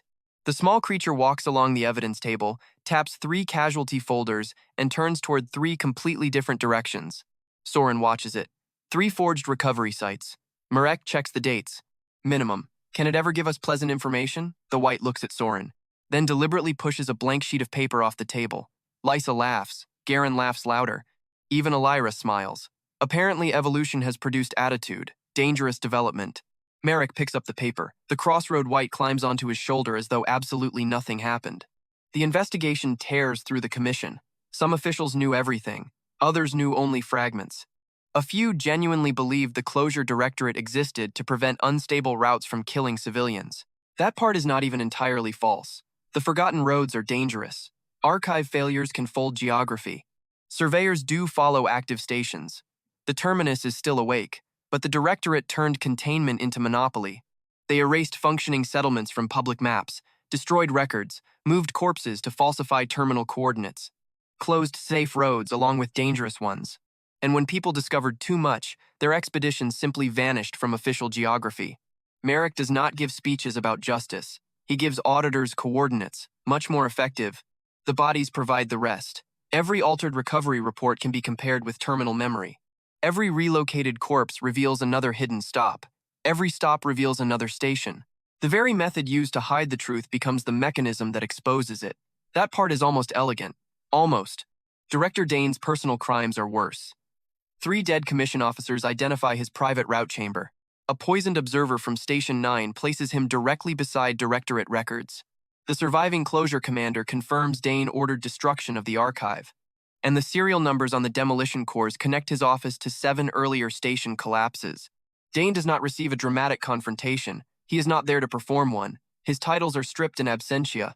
His accounts are frozen. His commission seals are invalidated. His name is placed on every legal route checkpoint from Caldris to the eastern frontier. The man who controlled movement for most of his life can no longer cross an official bridge without someone asking questions. Appropriate, not complete, but appropriate. The Meridian Closure Directorate itself fares differently. It does not vanish. Organizations built across generations rarely disappear because one headquarters gets exposed. 3 regional cells surrender their records. 1 dissolves before auditors arrive. 2 refuse contact. Several senior members disappear along forgotten routes before Marek can identify them. That matters. The hidden layer is wounded, not destroyed, and Marek refuses to pretend otherwise. He marks every unresolved cell on a separate map. Gray ink, not red. Red means confirmed threat. Gray means unfinished information. There is a lot of gray. North Cemetery becomes considerably busier. Hera hates this. Reporters arrive. Guild representatives arrive. Bureau researchers arrive. 2 noble families arrive demanding access to ancestors who died on famous expeditions. Hera locks the gate, then hangs a new sign. Burial ground, not tourist office. Someone adds another line underneath. Appointments for the dead also required. Hera finds Soren laughing beside it. She threatens him with the shovel. Some institutions remain healthy. Marek returns to the ossuary anyway. The room where everything started looks smaller now. Same wooden desk, same burial ledgers, same animal disposal records. The original circular map board still leans against one wall. 5 crude coordinate marks remain from his first week. He runs one finger over them. The crossroad white jumps onto the table. Its 4 shadows stretch in different directions. Then one shadow settles northwest. Hollow Teeth. Another points west. Vera. A third points farther. Terminus. The 4th remains uncertain. Marek notices. Records it. Does not speculate yet. Hara walks in carrying tea. She places 1 cup beside him. You leaving again? Yes. When? Not today. She nods. That is apparently approval. Then she places another object on the table, his original auxiliary classification document, the one stamped with the red restriction. Unsuitable for frontier expeditions. 0 mana. Necromancer.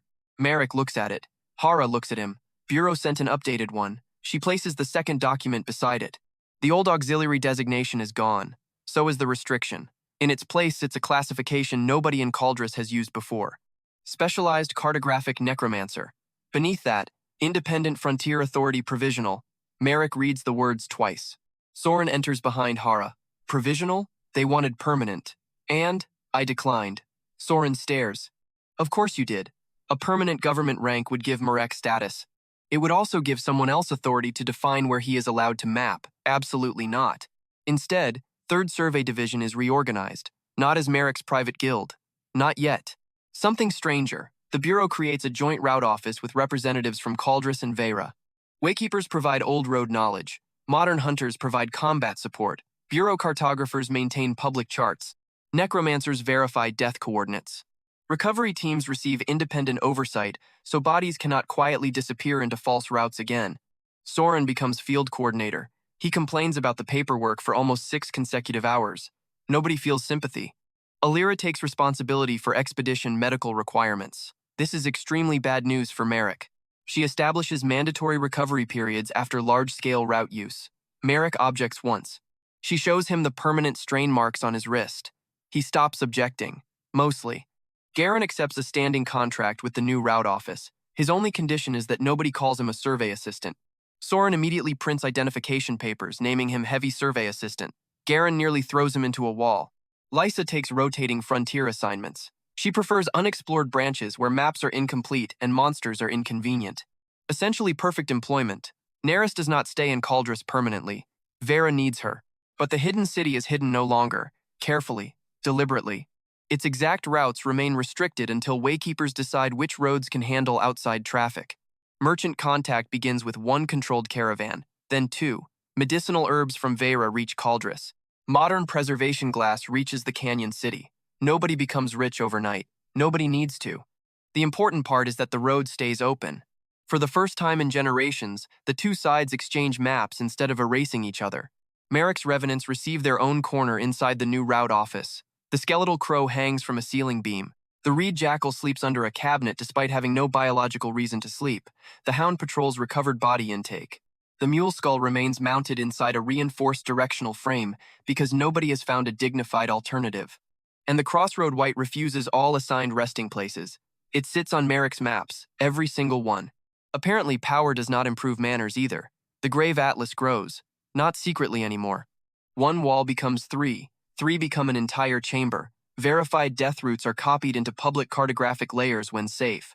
Sensitive routes receive controlled access. Missing person cases gain a new category, terminal coordinate absent. That phrase becomes unexpectedly important. If a missing traveler has no body and nearby recovered dead show routes passing beyond the supposed disaster site, search teams no longer immediately classify the traveler as dead. Talia Orson receives the first reopened case. Her brother disappeared 7 years ago near the Western Gorge. Marek's old red convergence line crossed directly through the region. Now Varen route records reveal something modern Caldris never knew. A relay settlement once existed beyond that gorge. Its road went dormant 6 years ago. 1 year after Talia's brother disappeared, no confirmation. No miracle, but enough to search. Marek hands her the revised route sheet personally. She reads it, her hands shake. Alive? Unknown. Not comforting. Accurate. She folds the map. When does the search leave? 3 days. That is enough. The new system begins producing these small corrections everywhere. Not legendary discoveries, useful ones. A merchant road recovered. A soldier's real death site identified. A family learns where someone was buried. A village regains a mountain path lost for 50 years. Maps become better. That is the actual victory.